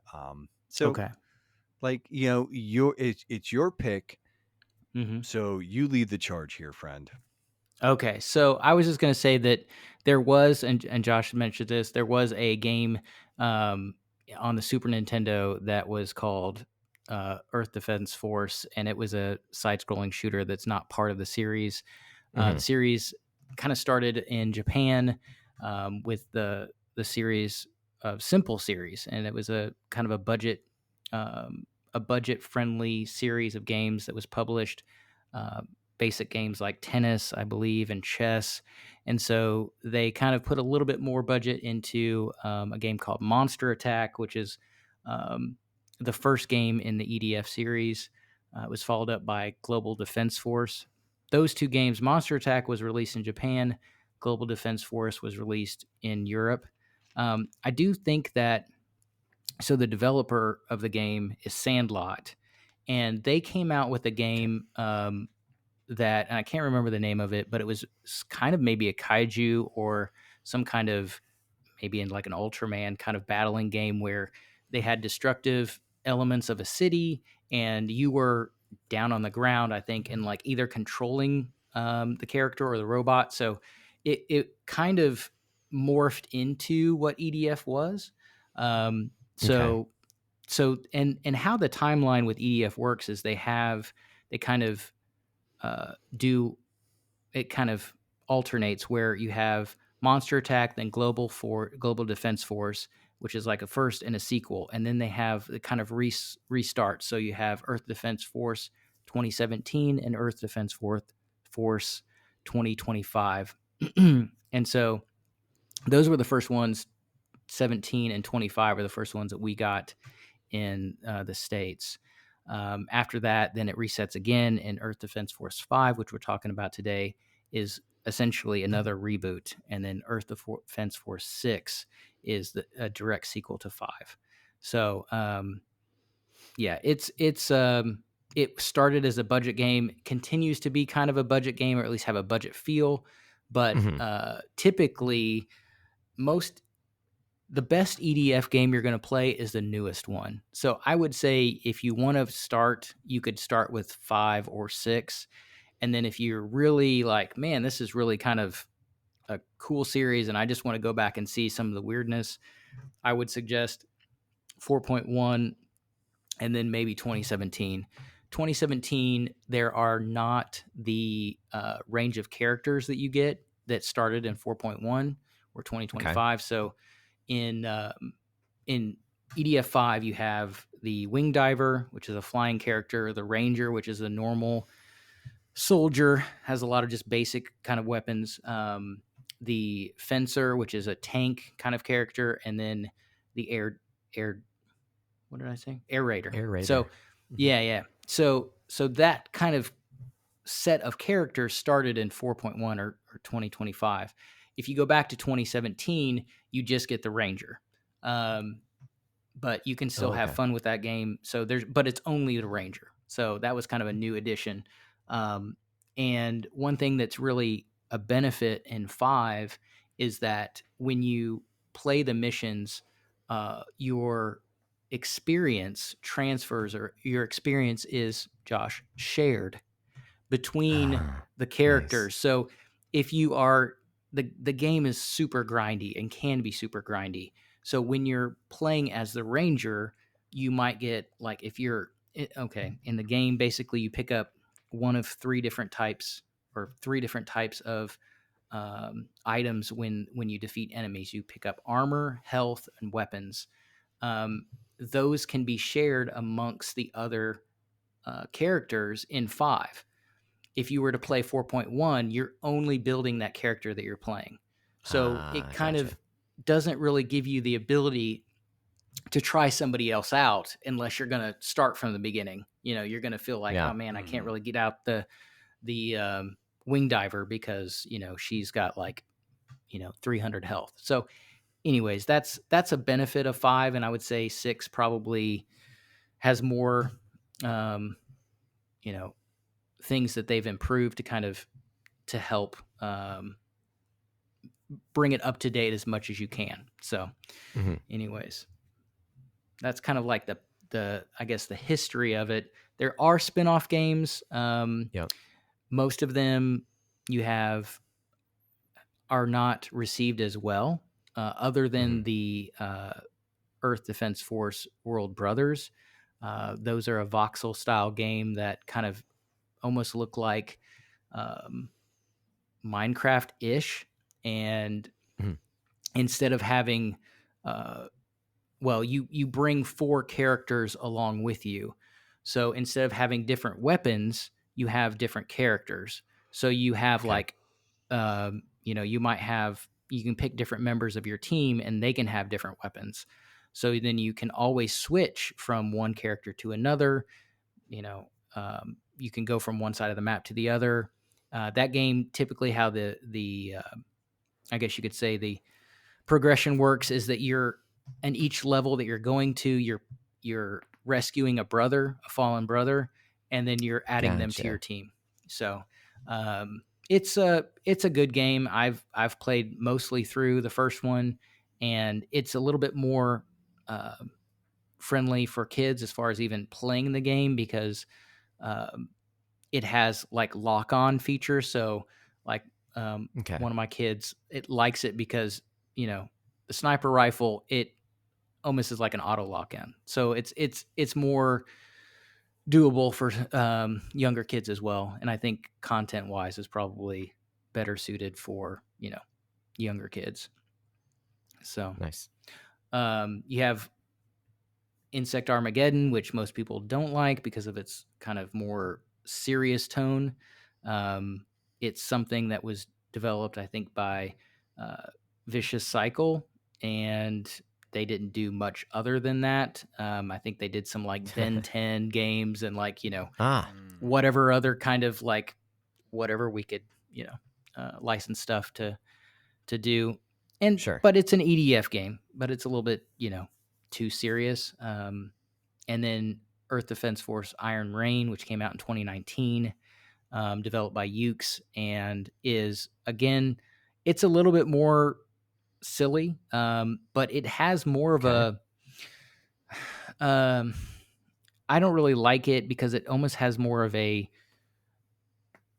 not a mobile game feel, but in the progression. So it's like, oh, you want to buy this, you don't pick up weapons, you pick up, I can't remember if they're gems or something, that then you have to have this number red gems and this amount of money. And And so it's not like you're picking up ammo or weapon crates. It's more of a, you can buy the weapon that you want, but maybe you don't have enough credits yet. So I just kind of like the more, whatever box is on the ground, I get a new weapon. Oh, that's kind of neat, So Yeah. but It also to each their own.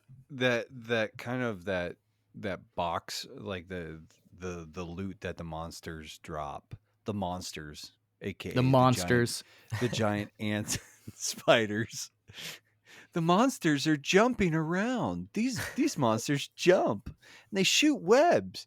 You don't know what a spider looks like, apparently. Apparently not. And anyways, when they drop the loot, right? It does sort of like, there's this part where it's like I try to leave like a monster on the board so that I can like hoover up as many of the crates as possible. Sure. Yeah. But it's just, I don't know. There's that And weird little loop there. That's definitely something that I think some people, well, I mean, in modern video games, if you defeat an enemy and it drops something, you just kind of pick it up. Where this is like, no, you defeated something across the map, you need to go pick that up. Like EDF does not just like give you that. You have to go pick up every box, every item, and that can feel tedious. But I think because that's something they've always done, I don't think they're going to change that. But it could, I don't know. It is difficult when you have characters like the fencer that is like so slow that you're like, oh, I hate this. Dude, he is so slow. It's like the only time he moves with any sort of quickness is when you like make him fly. But it's like, yes, yeah. But still, when you're trying to get something that far in the map, it's a challenge. So I mean, there are, I can't remember if they have vehicles. So in this game, each class, I mean, the wing diver can fly, so pretty easy to get around. The air raider has vehicles, so he can have tanks, helicopters, lots of different things like the spider crawler thing, depth crawler, I think it is. That's like good for like, in the caves, because it can be called down in the cave.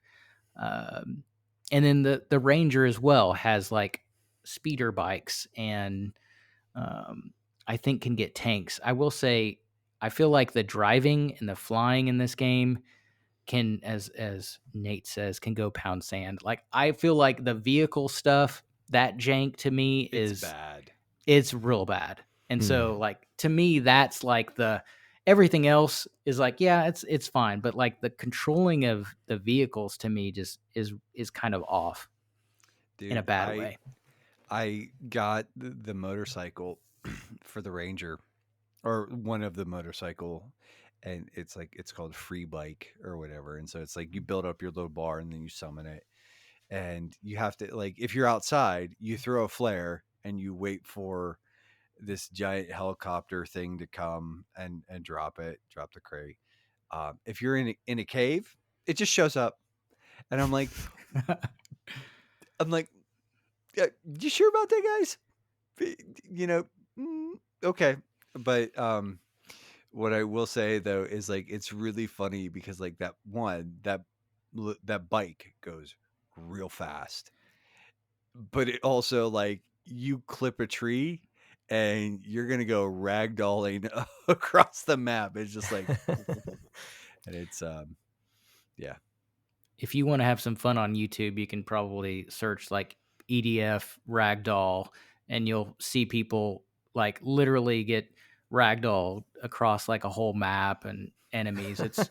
It's pretty fun. And I will say that's a lot of that stuff. I think most people seem like they play this on PC.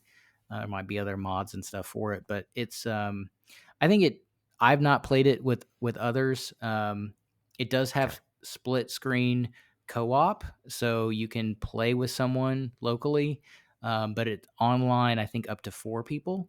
I don't know how like the experience share kind of goes with that, but there's also, have easy, hard, hardest, and inferno. And I was talking to Nate earlier, and I had asked him if he had ever played anything on Inferno, and he said no. And it is, I mean, brutal. Like, you will get hit once and you're done if you don't have thousands and thousands of ammo, or not ammo. I keep saying that, armor. So it can be a very tough game. And it is like Nate was saying earlier, more of a, we're just going to kind of dial up the difficulty. They just turn they just turn the damage values, like the sliders on the damage values just go up. I do think though, like, so you guys didn't get to like the trying to remember, they're cosmonauts. So what's funny about that is that they're also an alien looking thing. They kind of have this armor on them that make them look almost like something out of Halo, but you blow off their armor and they have like a typical like gray alien face. And so it looks more like a human. It doesn't look like a human, but it looks more like a human. But they're convinced that this is like, okay, this is the actual alien. This doesn't look anything like us. So it's just like the game is just really bonkers. So yeah, it's those are pretty tough. And I will say that you can do things when you're trying to take on those enemies and the other enemies, the aliens, the frogs. You can blow off limbs, so you can hobble the frogs, and then they'll kind of scoot along the ground. You can blow off their arm so that they won't have a weapon temporarily until they can actually grow back limbs. But so you can there is some strategy in that as well. So as far as they'll hide behind buildings, and there's actually an exposition about how, like, in the game from one of the commanders, about how we're the smaller, we're the smaller soldier, and so we can also do that, hide behind buildings and things like that. It's like, yeah, I know, I can hide behind a building and then flank this frog. It's okay, I got it. Dude, I'll tell you, it is kind of enraging when you're like just lighting one of them up and he just like backflips and somersaults like behind like a tree or something, because like that's part of like the game is very, very janky. Like it's part of the charm, and it's like, yes, the physics, we talked about the ragdolling, which is impressive, but like the physics in general in this game are not awesome. I mean, like, it's kind of like there's like a lot of environment destructibility, but then when enemies die, they also like their corpses hang out for a while. And then they just magically, they're like, poof. Boof. Yeah, they're gone. But it's like, but you can't climb over them or anything, or like you have to walk around them and stuff. And there's sometimes where, like, especially when you get like a bottleneck, and you're just like mowing down, hundreds of these giant ants, or like I'll tell you, there was one enemy early on that drove me nuts. It's the unmanned drones. They're unmanned drones, and they're targeting humans, but it's like, man, just, I was like, oh. So they eventually get drone type 2s, which I think are even more annoying. I mean, in a, it's a difficulty way. There's so one of the, I guess, main enemies that doesn't show up in 5 that's in the other ones are Hectors, which are like the really kind of long-legged, weird-looking robots, kind of a staple in the series. And but the frogs kind of replace them. The primers. But there's a lot of they kind of continue to introduce different enemy types, which is nice. And then they'll get like, you'll get silver spiders. So those usually drop more items, but they're a little bit more difficult. Green ants as well, that are like super fast. Like, they will come up on you real quick. And so they change up some stuff. I think there was even one, I can't remember the exact quote, but one of the soldiers is like, "It's red, that means it's tougher." It's like, yeah, they're like telling you video game logic, because you're like, yeah, that's red, it's got to be tougher. But yeah, you get like hornets, you get the flying. You probably guys didn't get to the flying frogs, like tadpoles. So the flying tadpoles are a lot like in 4.1. There's dragons, which don't really thematically work well, but the flying tadpoles, I hate the flying tadpoles. I mean, because they're they all pick you Nephilim. up. Yeah, exactly. That's right. But like the tadpole will pick you up in its mouth and fly with you around the map. And so then you have to blast it, and then you'll like go falling down. Anyways, it's kind of funny. But yeah, it's if again, what I was saying earlier, if I can get a couple recruits out there, we just need to make sure that Mother Earth is going to be okay. So if any of this sounds fun, you should pick up a copy of EDF. Yeah. So. Yeah, well, and that's definitely like something where maybe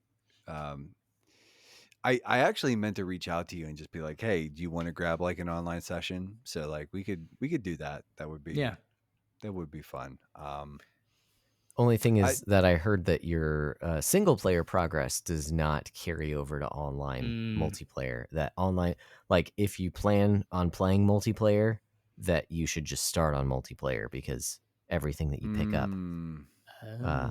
Okay. Yeah, that's what I heard. I could be wrong because I have not played multiplayer, but I think that's the case. But you played a version of this game, didn't you, Josh? I did. So when you initially said you wanted us to play EDF because you'd gotten into the series, and so I picked up a humble bundle of EDF games, and I knew I had never played an EDF game before, but I've heard of the series before, actually, from Razorfist on YouTube. Funny enough. And I'd heard, it's just like a crazy Japanese, just fun time game. So I was like, okay, crazy, fun time Japanese game. Let's find. Sounds like Josh. Exactly. Yes. Yeah. Yes, it does. That's number one. Number two is like, I don't know which one to play in this bundle that I just got. They've got some crazy names, like you mentioned earlier, World Brothers. Like, that's just a funny name. Earth Defense Force, World Brothers. Those words are funny when you smash them together. But I was like, you know what? I want some Japanese craziness. So what is the craziest game in this pack? And so I settled on Earth Defense Force 4.1 Wing Diver the Shooter. That's the name of the game. So I was like, yeah, I'll just play that one. And there was some Japanese craziness to it, but and it is certainly, like it said, a shooter. It was not it was not exactly what I was expecting because it's more like a Galaga game, side-scrolling shoot. Although it did kind of move. Well, you were always kind of on the bottom, but the perspective was changing on the bottom, or excuse me, on the background and things like that. So the perspective changed, but it was always a what is that? That would be a vertical shooter instead of a horizontal shooter. Yeah. Sometimes you're moving horizontally, at least the background is, but you're always the bottom, so it's vertical. Anyways, the game was about 45 minutes long. Of course, I was playing on easy because me and bullet hells I'm not good at them. And there was a boss that I died at multiple times. It was a queen bee, by the way. Because you go into the hive, there are bees everywhere. There's some spiders in there. I mean, monster type bees, right? Monster type bees, yeah. Yeah. Beta. So there were actually bee as in BEE, bees, wasps, things like that. But then also bee as in letter B, monster bee, second bees. Type. That shoot. They're covered in bees. But anyways. Yeah.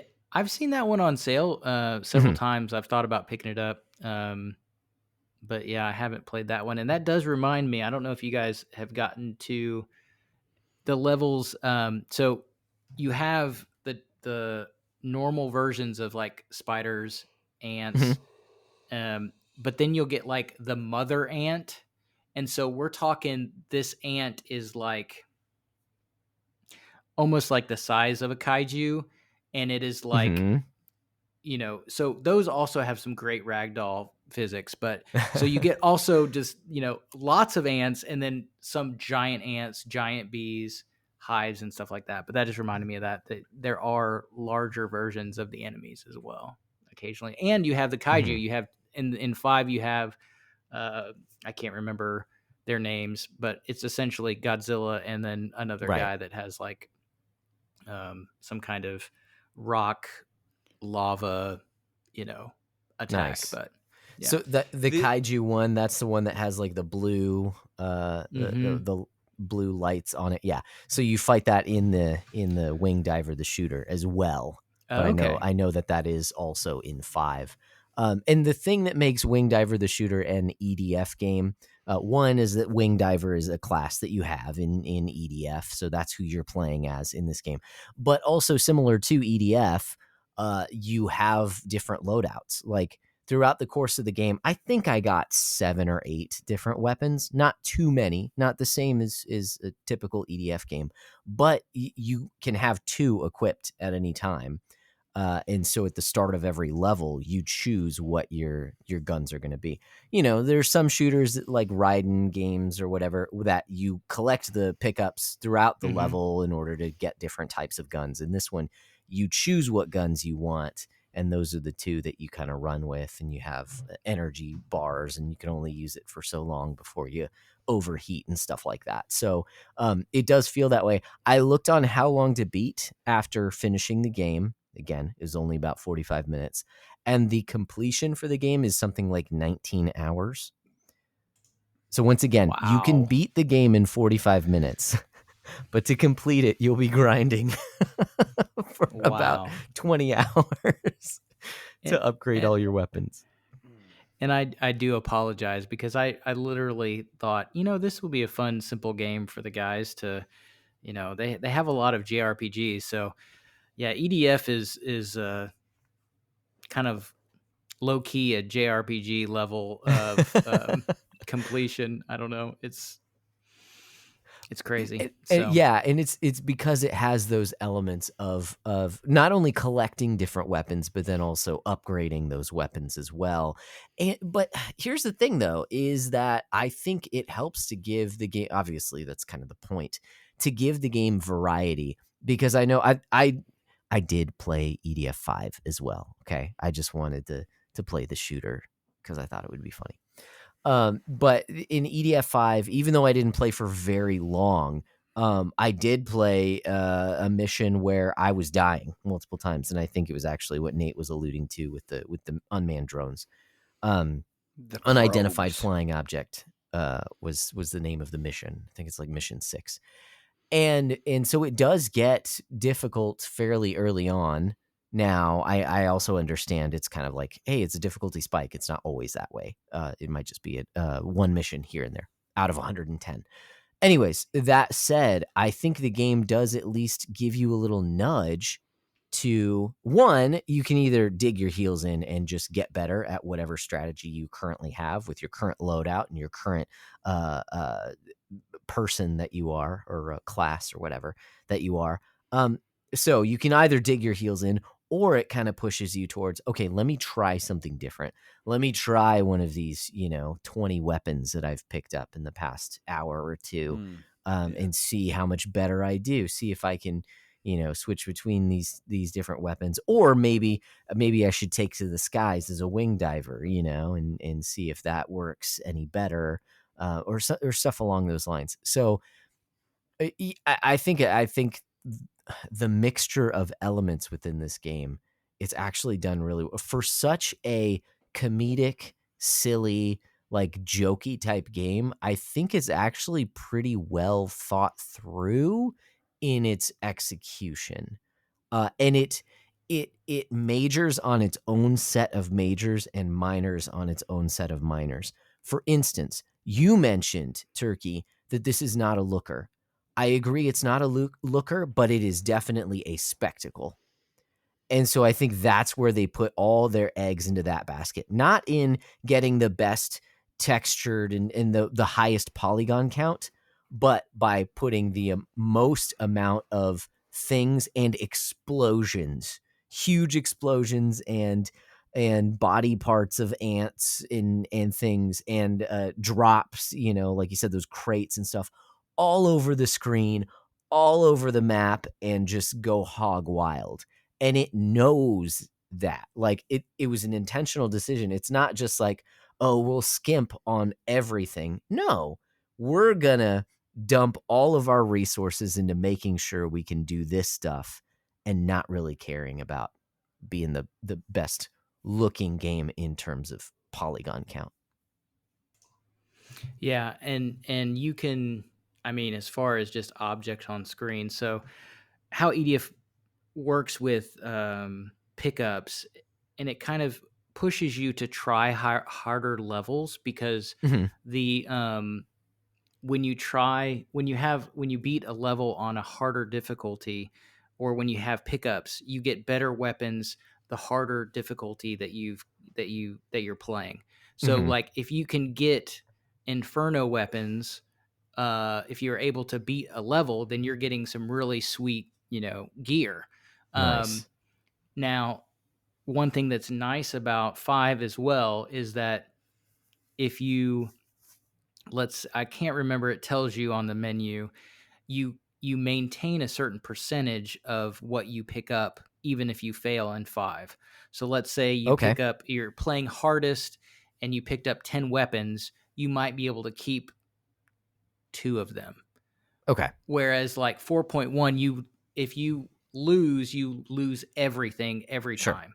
So you're able to kind of progress a little bit, kind of like in a roguelike or something, where you're able to kind of make little progress. I will say that with this game, and I did do this because why not? I do think it kind of took down, I don't know, maybe I cheated myself by being a cheater, but you can definitely cheese this game. So there's certain missions where you can, like, I think it was 88. It's a mission later on where there's the pill bug. So this is another enemy you might not have seen, but it's like those little roly-poly things, the little balls. So they have enemies that are like those balls, and they will literally just like fly at you and just like hit you. Anyways, they're just these balls bouncing around, the little pill bugs. And there's a level later on where you're kind of out in the field, and there's a bridge. If you walk all the way to the right, anyways, there's a spot where you can kind of just sit and kind of be in an environment and blow things up and collect crates. So there's different ways to, like, you can kind of cheese it eventually to get some little bit better weapons, because I do feel like I didn't want to grind that much, but I wanted to be able to try to beat some of the harder or the later levels on a little bit harder difficulty than easy. So, and I like the numbers to be higher on the weapons. It's just I want the nicer weapons. Oh yes. Yeah. Oh yeah. So, and then even numbers go up is always good. Exactly. And I will say also, any of the DLC, there's usually there's levels that are specifically, you can tell that they made it to farm like armor or weapons. So they'll be like, I remember there's in one of the DLCs, there's a spot where literally like 10 of the pylons, which you might have seen where they kind of shoot out like ants from the top. So there'll be like 10 pylons coming down, and they're all feeding out like silver spiders and like the gold ants, which drop probably, I think, 3 crates. So it could be like one ammo, 1 health, 1 weapon, whatever it is. And it's literally like shooting out 10 enemies like every second or so. So, I mean, you're talking just if you can put something like fire turrets, do something, and then have like a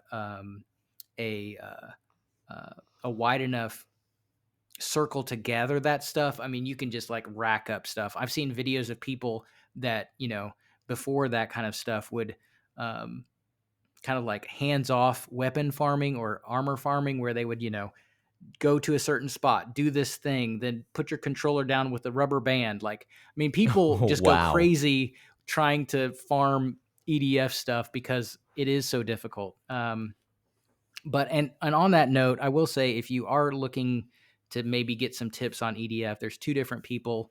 Uh, EDF Kevin, you can look him up on YouTube, or I think it's EDF Central. So those people have some pretty good videos. Definitely EDF Kevin has these are the basic weapons, best weapons for this this character. I mean, just really in-depth stuff. And so there are some people that go really hard on this game in like a way that I would never be able to do. So yeah, nice. That's cool. That's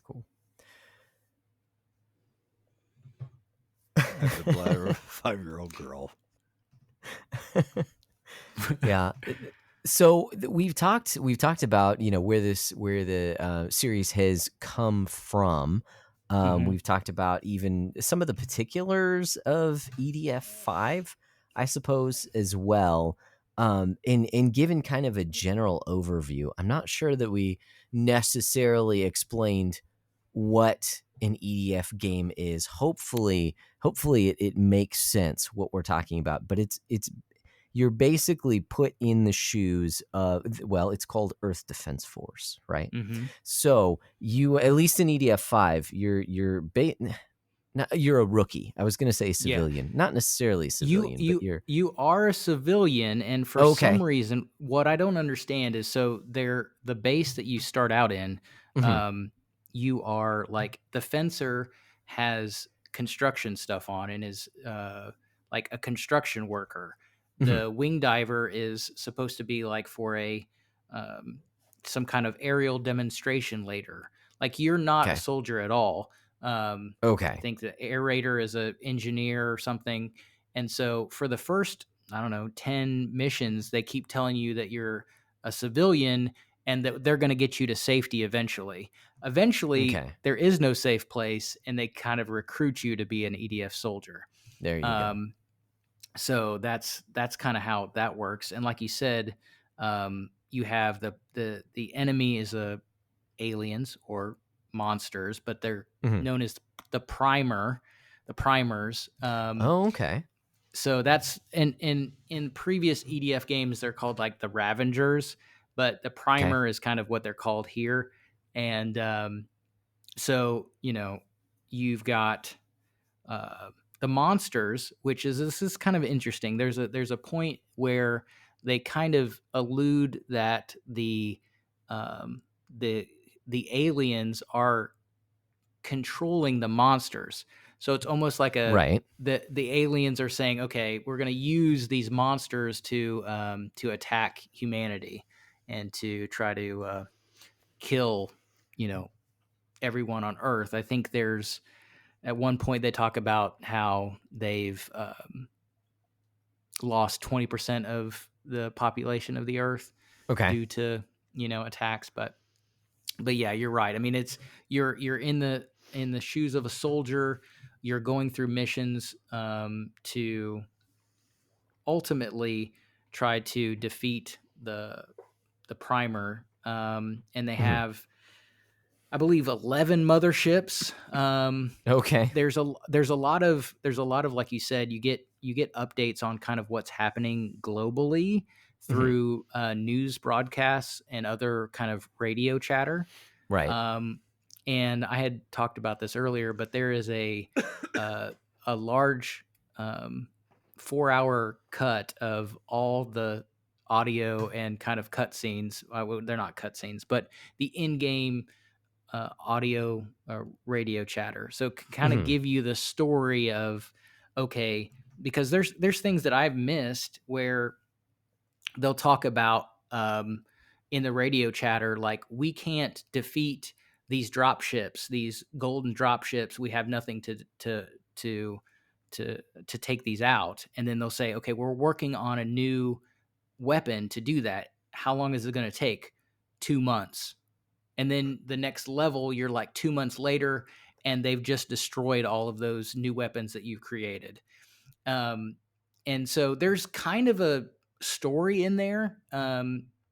you go. There's a certain point where that first base that you're in, you actually, all the pylons come down, and it's like we're getting overrun. We got to retreat, and later on you come back to that base and capture it again. So there's kind of a story there, but it's just not put together in a normal fashion. You can get that out of it, but it's kind of done in a way that's hard to really track when you're trying to not get eaten by ants. So it's kind of like a Souls-like. Exactly. Honestly, and you can see, I mean, each one of these weapons is like, there's a lot of information about them. Like you know, like, hey, this one, we developed this one. This is a little bit better version of this other weapon. It has a little bit better accuracy, but not as good as this. And there's a lot of information that's in the game that's just not there kind of in front of you in a more traditional display. There's a, you know, sometimes if you actually read it too, it is funny. It's like, this was meant to replace this weapon, but it's not nearly as good. Yeah. Which is, I mean, they take like 4 paragraphs to say all that, but exactly. Yeah. I think it just goes to show like how much fun the creators of this game were having, you know, that they wanted to put even just some backstory or you know, in-game jokes to the different weapons that they include in and throughout this game as well. And it plays, I mean, on the one hand, the way that this game has, like, the whole conceit of this game feels like a mashup of a number of different things, like Starship Troopers and War of the Worlds, and I was going to say Dawn of the Dead. That's not what it, or is that what those games are called? House of the Dead. House of the Dead, because it is a very arcadey type of game with, you know, it's not the best looker. It's got some jankiness to it, but in a really good, not in an overlooked way. Like, it seems like it's almost intentional jankiness. Yes. But just that very arcadey, like, you know what you're going to get.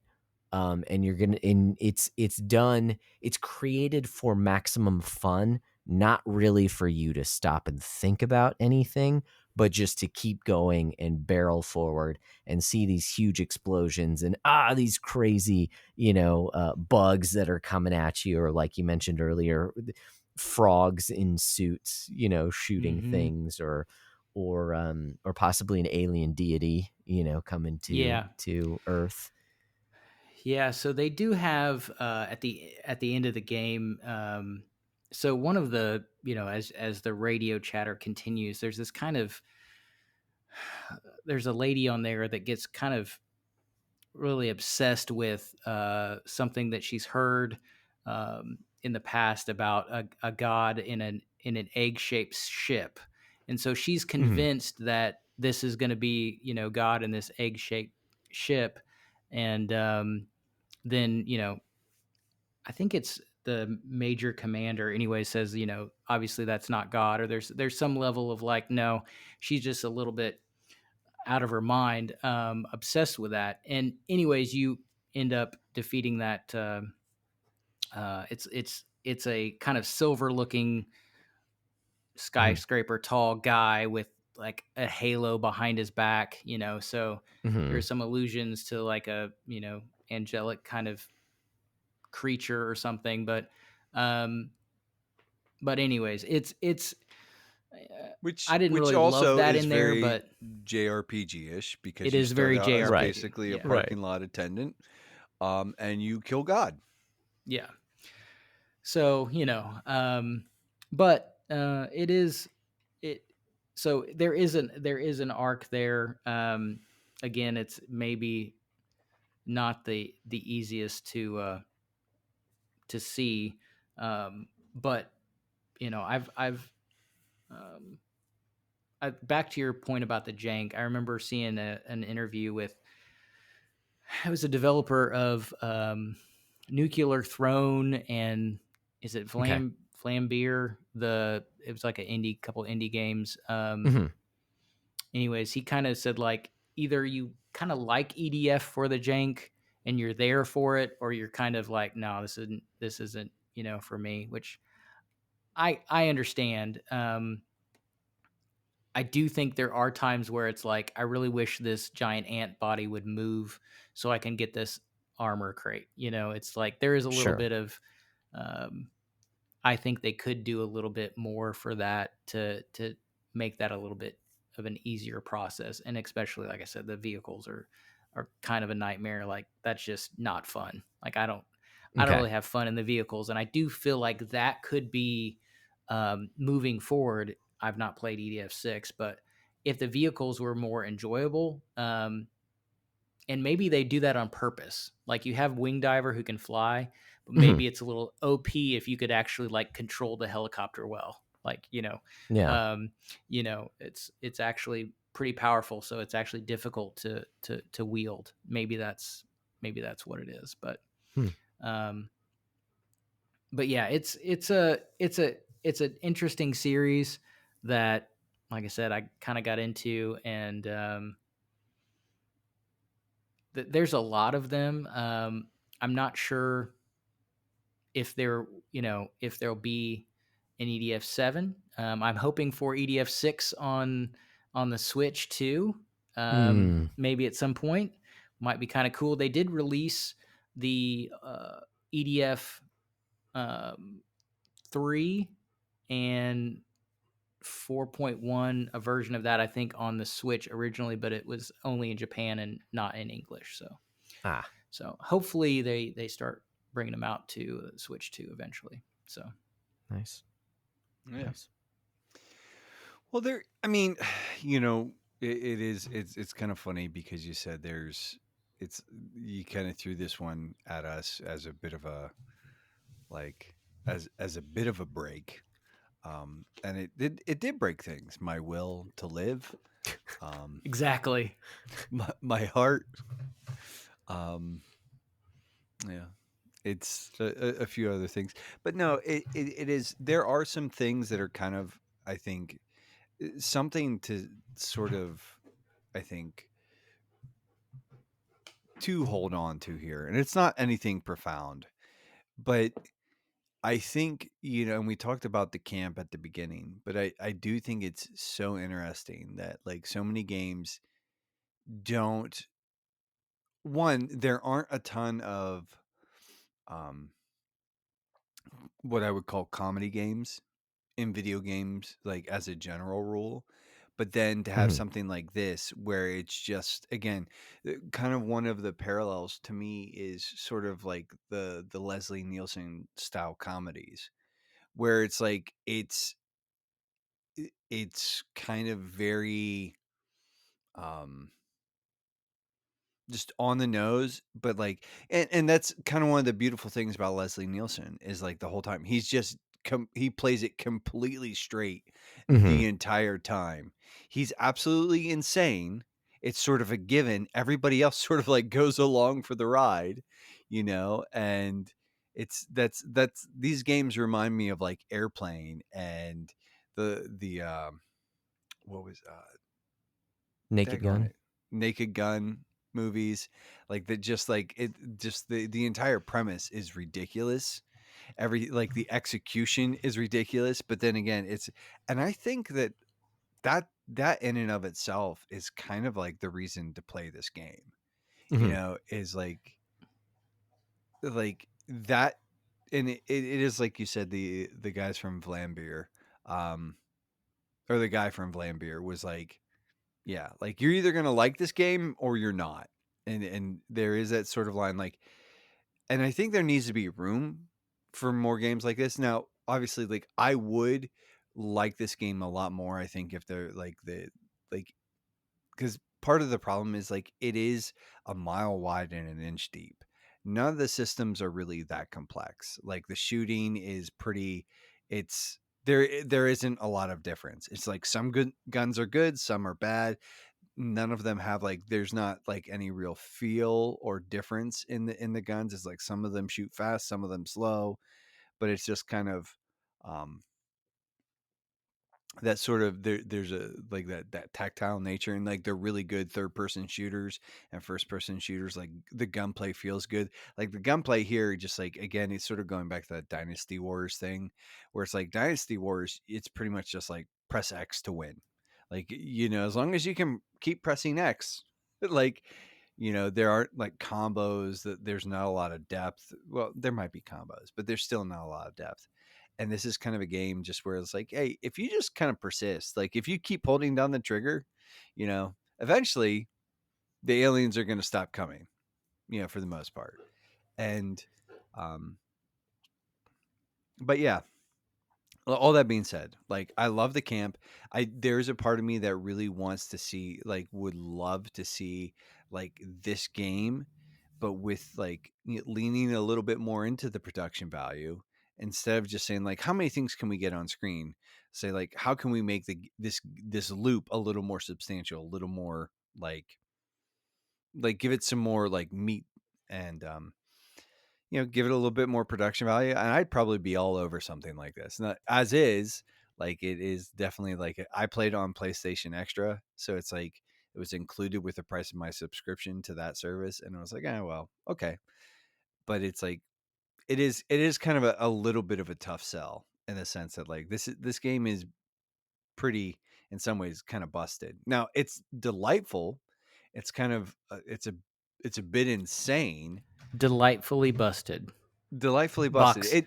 Box quote. Really? Mm-hmm. No, I'm just saying that would be a great box quote. Yeah. Yeah. Oh, that would be a great box quote. But yeah, it's just like I said. I think one of the things though, I do just love just the sort of the silliness of it, because like so many modern games do sort of like there's either like the high on life, which is just sort of like it's that Rick and Morty, the guy from Rick and Morty wrote it just in whatever, but Roiland, I think. But and it's like I just don't care for that. That I don't think that type of humor is very funny. But and there's just something like kind of like, I don't want to say, but just like it's kind of a little wholesome, it's kind of like, yes, yeah, and like you said, it is kind of, and that's like I don't like talking about horror games. Like I don't like a whole lot of like darker themes, so this is something that can be a little bit lighter. I don't know if I would, I definitely think a teen should play it, but it's definitely not like a Bloodborne or something, where it's like a little bit more, rough, like in just the gore. But I don't know if I've said this in this recording, but you can sing in this game, and there is a level of chanting and singing that you can do with your fellow soldiers that really, in a silly way, does give me this sense of like patriotism to EDF, like probably in the same way that like Helldivers or whatever, like you want to really be a part of the cause and like save the earth by the ants. So there is that level of cheesiness does actually make me think like, yeah, I want to, if my little comrades are, like they're chanting EDF, I'm like, yeah, let's do it, guys. So anyways, and you can actually say yeah. But they have and all the songs are different. So 4.1, I actually like 4.1 song a little bit better than 5's.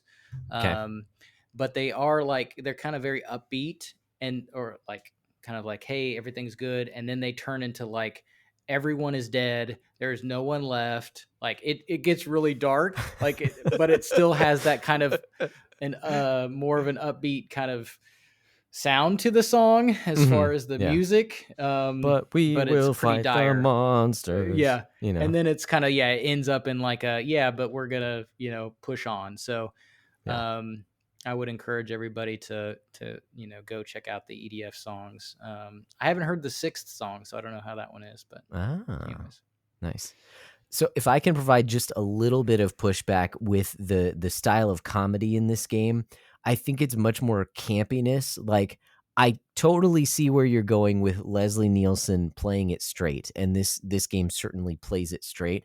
But I think in some of the Leslie Nielsen comedies, there's a bit more like it goes farther to sort of that gonzo humor that I would more expect with Japanese games that of like Yakuza. I think does that really well, where it's like it's comedic, but then it goes like crazy where they're dudes in diapers running around and like or what like Tingle from the Legend of Zelda, you know, someone dressed up like Tingle or something like that, where that just goes so far that it's like almost surreal, and there's nothing like that here in EDF. It's more campiness along the lines of something like the Adam West Batman, you know, No, where that's like actually a really great point of comparison. Yeah.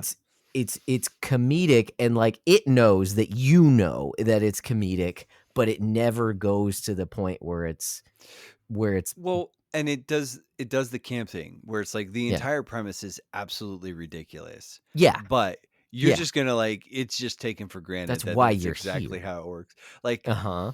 it's funny that you mentioned the Adam West Batman because like I saw a clip and again it's sort of like one of those things the algorithm like kicked it up like probably a week ago, but it's like Okay. Batman and Robin are hiding behind this thing called the Bat Shield, and it's like two pieces of plexiglass that are sort of like taped together.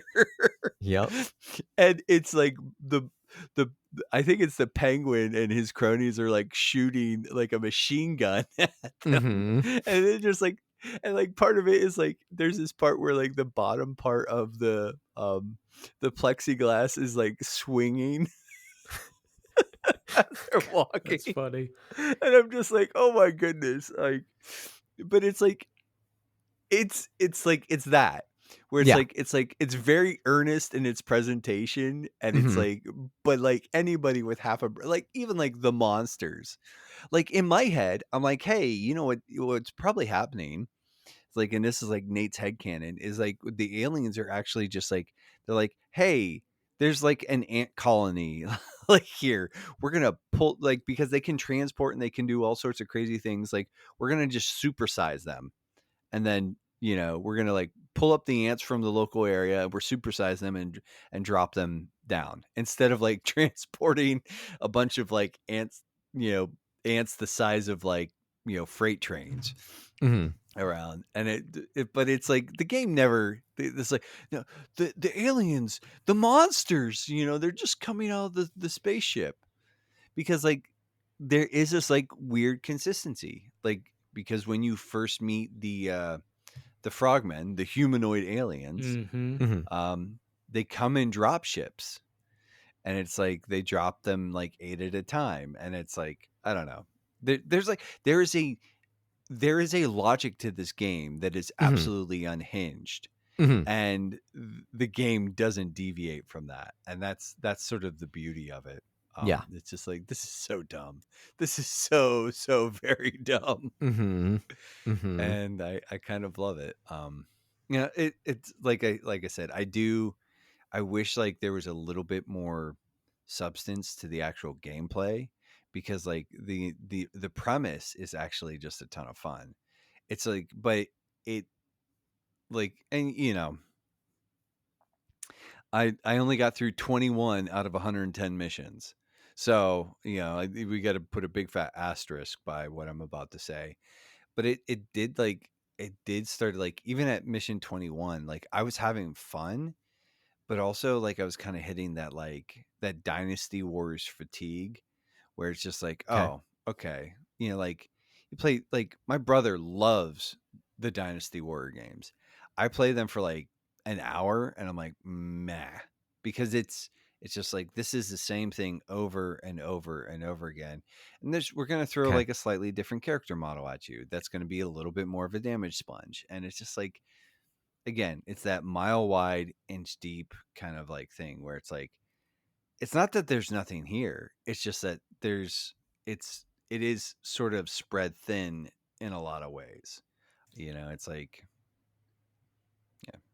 But another really stupid thing to bring up, but I love this level of detail in the cities. So if you go in the cities, there's a lot of like shops that you can actually look in, and they have Okay. quite a bit of like, items on the shelves and like signage. And so it's interesting how they kind of put a little bit of detail in that kind of part of the environment, which I think is Mhm. kind of neat. And but they do use a lot of the same environments. So you're kind of Sure. out in the mountains, and then you're kind of in a city, and then you're in a different part of the city. So it can get a little samey in that regard. well, it's So just what that is, Turkey, is that's just franchises. Franchises yeah, everywhere, buddy. So it's like, yeah. But I just like looking into the shop, like, oh, okay, I could maybe pick up some kind of pastry in this shop if this was, if we weren't trying to battle the bugs right now. and then Like, six Mhm. it's blocks just down kind of the neat. road, there's another another one of those pastry shops. Yeah, exactly. Exactly. And I want one Yeah. out of that one too. But Nice. Nice. Well, we've kind of like we've rambled around this thing. We've talked it a little bit, like and Turkey, since again this is sort of like your pick. Is there anything that you wanted to bring up before we started landing the plane here? no, I think if you like silly games, Mhm. and like you said, there's not very many comical games. If you like a game that doesn't isn't too serious, you like a shooter, I think it'd be worth a shot because it's usually relatively inexpensive.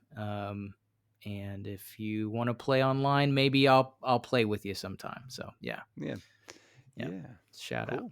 cool. Josh, any sort of thoughts, before we sort of kind of keep moving along here? The only thing that I have not said is that another thing that this makes me think of is like a tokusatsu show.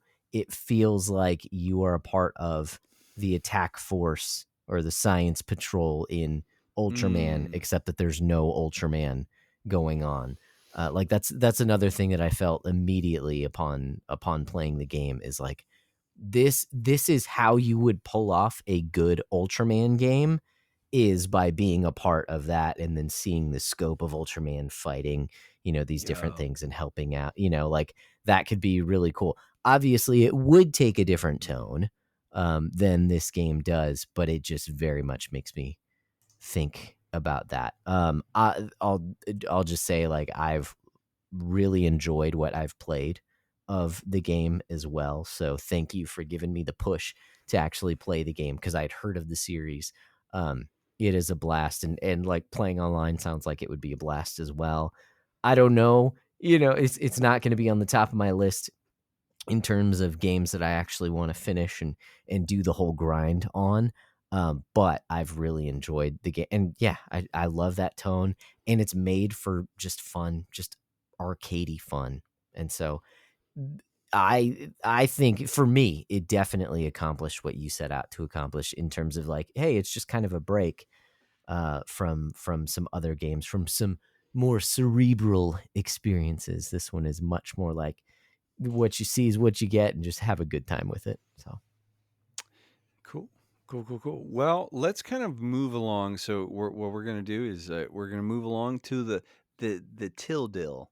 The too long didn't listen, and we're just going to try and sum up some of this. So, to answer the question, who made it? Earth Defense Force 5 is from Sandlot. It's published by D3. Um, who so like and so kind of taking along here, who should play this? I think Turkey, you said it's just definitely feels like this is more of a teen audience kind of thing, and while it is campy and it's fairly wholesome, the violence, there's a lot of death screams, um like Mm-hmm. there's some swears. You mhm. guys have pointed out the fact that the what is it, what's she called, Wing the diver. wing diver, Mm-hmm. she's dressed kind of provocatively, like, and so all of those things sort of throw up some flags. But yeah, I think like a teen playing this is probably about the acceptable sort of like age range, depending on the maturity of the aforementioned the theoretical teenager. So sort of asking the questions, what is it? It's a I actually I struggle with sort of defining it. We've talked about this, but it's like it is a third person shooter, but it's also sort of like a B tier sci-fi movie simulator kind of thing, where it's like You've watched yeah. Mystery Science Theater 3000, and now you can play one of the movies that they would watch. Yeah. That's actually it's kind of like one of those things where it does feel very much like MST3K would totally pan the movie that this thing was I so yeah, that's I do like that. That's a really kind of apt little like nugget there. Anything to keep in mind while playing this? I think one of the biggest things is that the game's just like there's not tons going on narratively or thematically. It's kind of like this is big dumb fun, and it's okay to have big dumb fun. I mean, there are things that you could probably pull out of it. There are probably like themes about like the fragility of the human experience. Of course, like we say that, but like your character is essentially an indestructible like death machine in this game. He just kills like all the monsters pretty much single-handedly, or she if you're playing like the wing diver. Um, so what is the worldview of this game? I mean, it's rooted in that sort of that materialist humanism uh, that so many other games are, but like it's not really that offensive. It's just like it's just set dressing, and it doesn't. They don't even really say that much. Like it, you know what I'm saying? It's like it's sort of like this is set in like this is kind of like very War of the Worlds ish, but with like 100% more silliness and 100% less like severity. Yeah, and I'll just. Oh, sorry. What were you gonna say? Oh, go ahead, Josh. I was just going to interject because a couple episodes ago we did our kind of addition to what we talked about in something like Slay the Spire, because we didn't discuss much about some of the deeper things of the game and the narrative and things along those lines. And so it's funny, here we are again with another game where it's kind of like, oh, it's all about the mechanics. It's not really about the story. But in this case, I mean, it's along the same lines of I said Adam West Batman. Like, what is the worldview of Adam West's Batman? Like, what are the themes or the things that you're really going to walk away from? Well, there's really not that much. It's really more about entertainment when you watch something like that, or Gilligan's Island. Like it's not even really about human ingenuity at that point. It's really just about you just want to be entertained for a little while and not have to think much, and then afterwards like go on with your day. And that's kind of what this game is as well. It's like that there's that movie Mars Attacks from a few years ago. This is just that, like, but probably a little classier. I was gonna say that later on in the game they do talk about like there's some kind of discussion on these aliens are coming to Earth, and can we defeat them? They're obviously more evolved than us. They have have evolved for this many years, and so there's no way to defeat them, and this is the primer's god kind of thing. So there's a little bit of like that in there where again, I didn't like you said, it's just kind of more what you can expect from something like this, but there is a level of like I guess humanity. They're trying to fight back to something that they think is evolved past them to a certain level. But other Mm-hmm. than that, there's not much, that's totally offensive. But Yeah. Yeah. Yeah. Cool. Okay, sort of looking back at my show notes here, I pulled up a couple other things. So this is not on the top 100. I don't imagine it actually makes its way onto the top 100. Now, let me tell you, Nate, EDF 6 puts numbers on the enemies when you shoot them, so numbers fly off. Could I get, which is a big thing for me, maybe next year. No, I'm just teasing. But that's well, like, because if you add numbers, even more numbers to beat. Just messing with you, man. Yeah, no. I mean, listen, the numbers popping off the enemies, like that does something for me too. Like my dopamine receptors kind of go like, "Oh, hey, that's fun." Yeah. I I didn't mean to derail you, but yes. So No, EDF 6 has numbers flying off characters. So there you go. Nice. I think like the next question is like, why does it matter? And I would say like, I just think like it's a really neat example. Like there are a couple things, and you brought this up earlier, but it's like there's sort of like there's a bit of a divergent path where it like in game development with a lot of modern consoles, like everybody's chasing fidelity, right? And they're saying like let's make it prettier, let's like push for photorealism, let's do this like let's make everything like a little more realistic, where on the other side you have something like EDF where it's like that, it's like, how much stuff can we ram on the screen? We're going to kind of make it look like it's going to be better than like PS2 graphics, but not by a ton.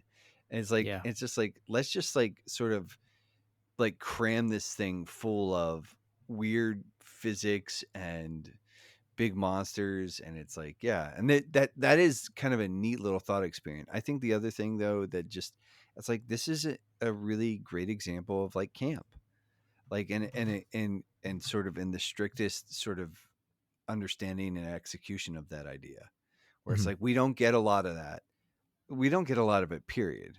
Like humor just in general, culturally speaking, is sort of like we don't lean into camp the way that we used to. And I think this is kind of like maybe a little bit bittersweet, but it's cool.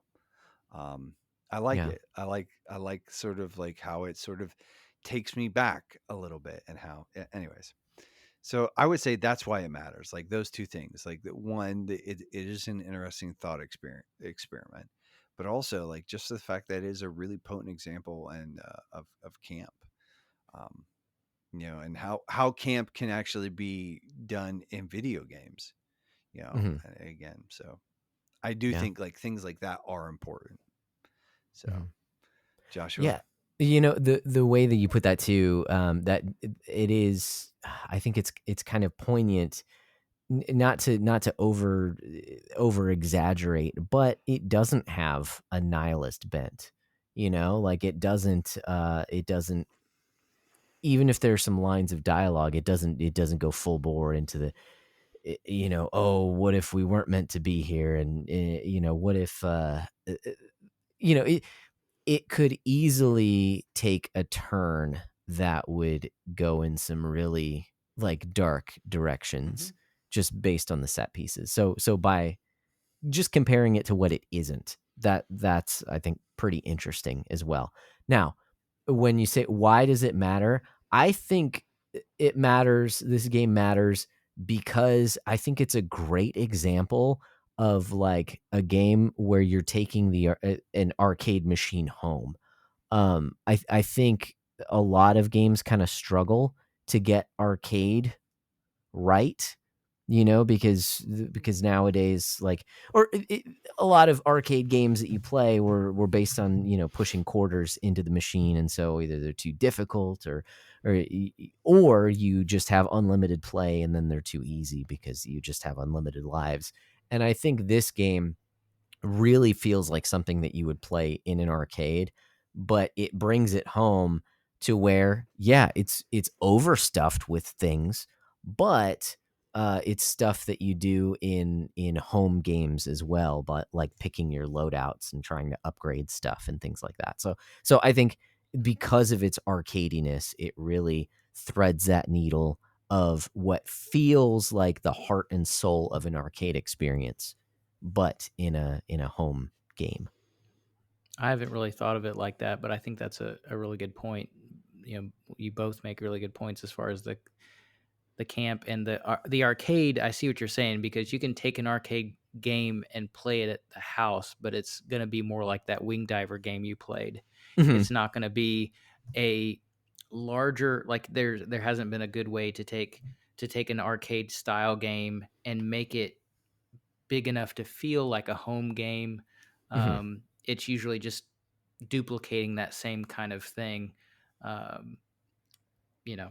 ports or whatever, but it's not something that is kind of has that arcade feel with a level of depth, crazy depth as far as weapons and characters and all that stuff, and 110 levels. So and it's like, sort of riffing off that first, I can kind of see the cabinet for this, and I can even tell you what like this. It's like you brought up House of the Dead, or you had mentioned House of the Dead, I think, when we were talking earlier. But it's like this would be like a really goofy and fun light gun game in an arcade. And one person would have a pistol or a rifle. The other person would have a bazooka. Like a big plastic bazooka. Or the grenade little launcher. like the little mounted like machine gun looking things. Yeah. Like, yeah. Be fun. To call back to what you had mentioned earlier, I recently picked up 2 Wii Zappers that I found. And if you do want a light gun game that's fun, it is short, but Ghost Squad on the Wii is really fun and silly. It's based Never on heard of that one. an actual arcade game. I mean, it is very short, but there's different in each level. You kind of have paths that you can take, like, oh, I want to go defuse the bombs, or oh, I want to go rescue the hostages. And as you complete the game, you get more weapons, you get suits like panda suits and ninja suits. And so it's a Sega arcade game. It's maybe, if that I can see that in the EDF cabinet, sitting well next to each other. So, Ghost Squad. Nice. It's a good fun play. Nice. I'll have to check that out. Nice. So I guess there's sort of, for the too long didn't listen, we really only have one question left, and that is, where can you find this? So it is, according to Wikipedia, the only platforms are PlayStation 4 and Windows. Interesting. That's so I guess that's it. It's not on Switch right now. Maybe it'll get to Switch, but yeah, PlayStation 4 or PC. Nice. Which makes it actually really convenient for multiplayer, like for like crossplay and stuff like that. Or like you don't have, like, listen, this thing is not getting crossplay. So, like, flat out, like they're not gonna put the money in that. But so Turkey, like that actually does sort of like, sort of broaden your chances here, in the sense that, like, like, hey. But that being said, guys, we've kind of, I think we've chewed the fat on this thing enough, and I think it's really time to sort of like button it up. So let's get into the closing forms. So Josh, actually, I'm gonna Turkey. We've got some shout outs. Do you have any shout outs that you'd like to sort of bring to the table? Like anything or anybody you'd like to celebrate on your way out the door? I mean, always Porcho. Just always Porcho. He's just a good dude. He's a little upside down sometimes. Well, I mean,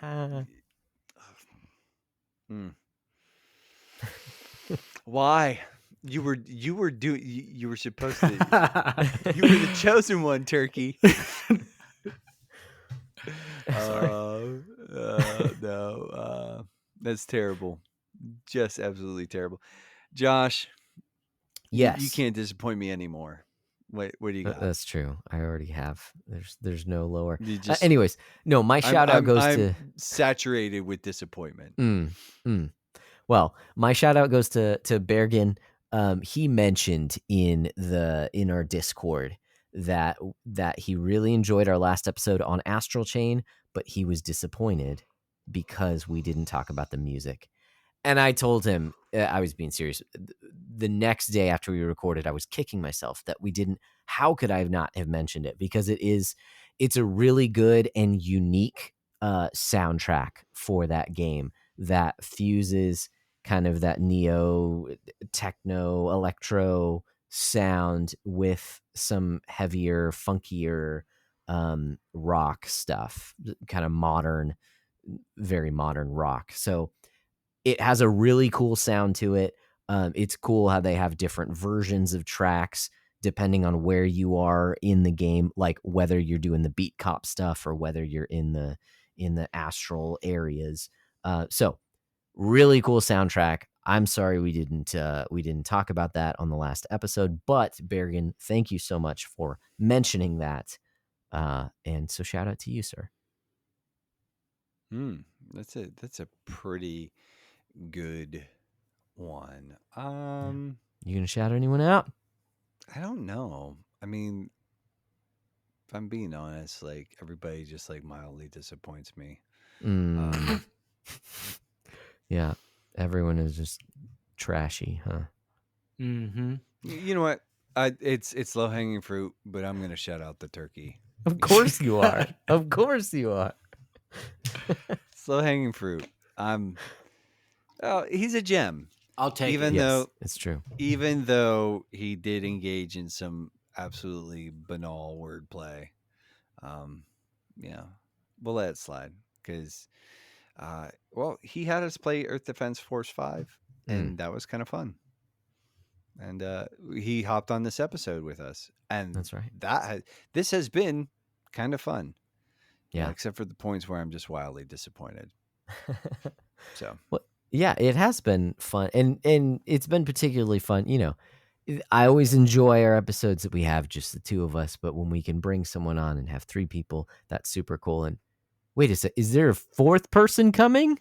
Here comes a new challenger. That's not you're a person. The worst. That's just our next bit. No, it is our final form before we're sent off for the evening. That's our challenges, are just our personal challenges. We want to be better people, so we want to challenge ourselves every month to do something better. My challenge last month was to read 2 books, at least one of which being a classic work. I'm still working on, but it's not a classic work, although it is more high literature than I typically tend to read. I'm still working on The Power and the Glory by Graham Greene. So I did not finish that. The idea that I had for rating a classic work fell through. I was going to read it with someone else, but they shot the idea down. So unfortunately, did not finish my challenge. I've listened to a few books, but I did not meet that challenge from last month. The challenge for this next month, I'm gonna, since we're taking breaks here this episode, since we're going with more entertainment, I want to finish a co-op game with my son. So that'll probably be Halo 4, but I want to be more intentional about gaming with him and progressing through that. So that's my challenge: finish a co-op game with Ollie. Nice. That's a pretty good one moving forward. I'm still fat. I need to be less fat. So I need to work on sort of just getting some dietary,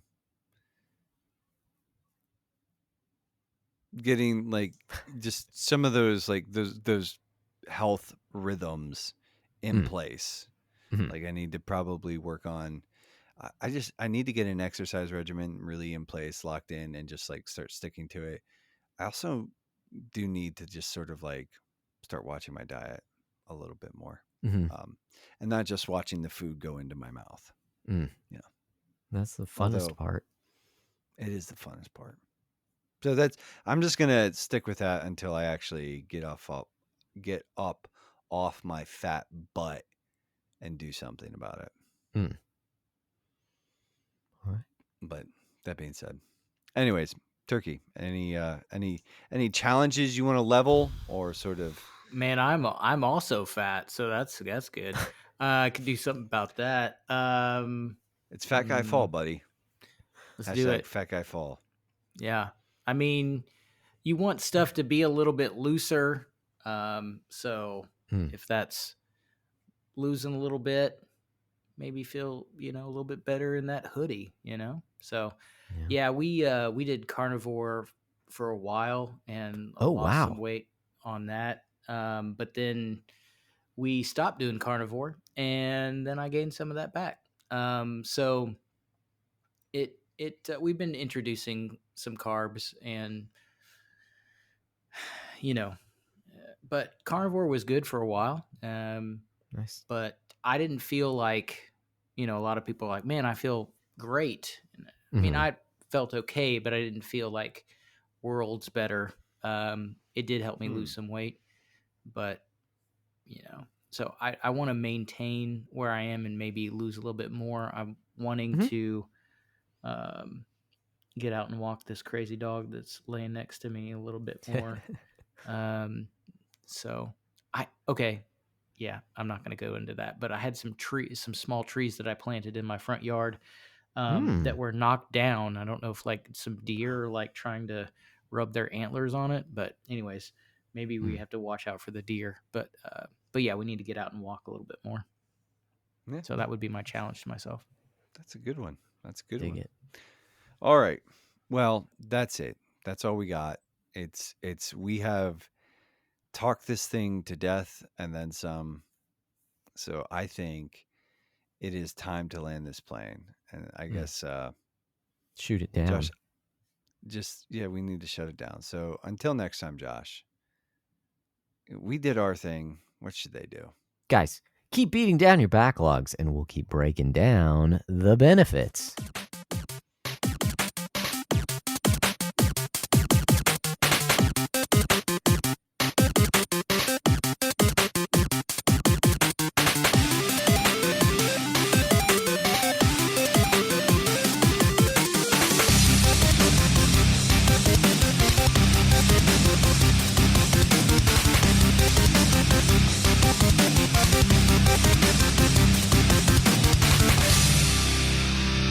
Save me! I don't want to die! Someone save me!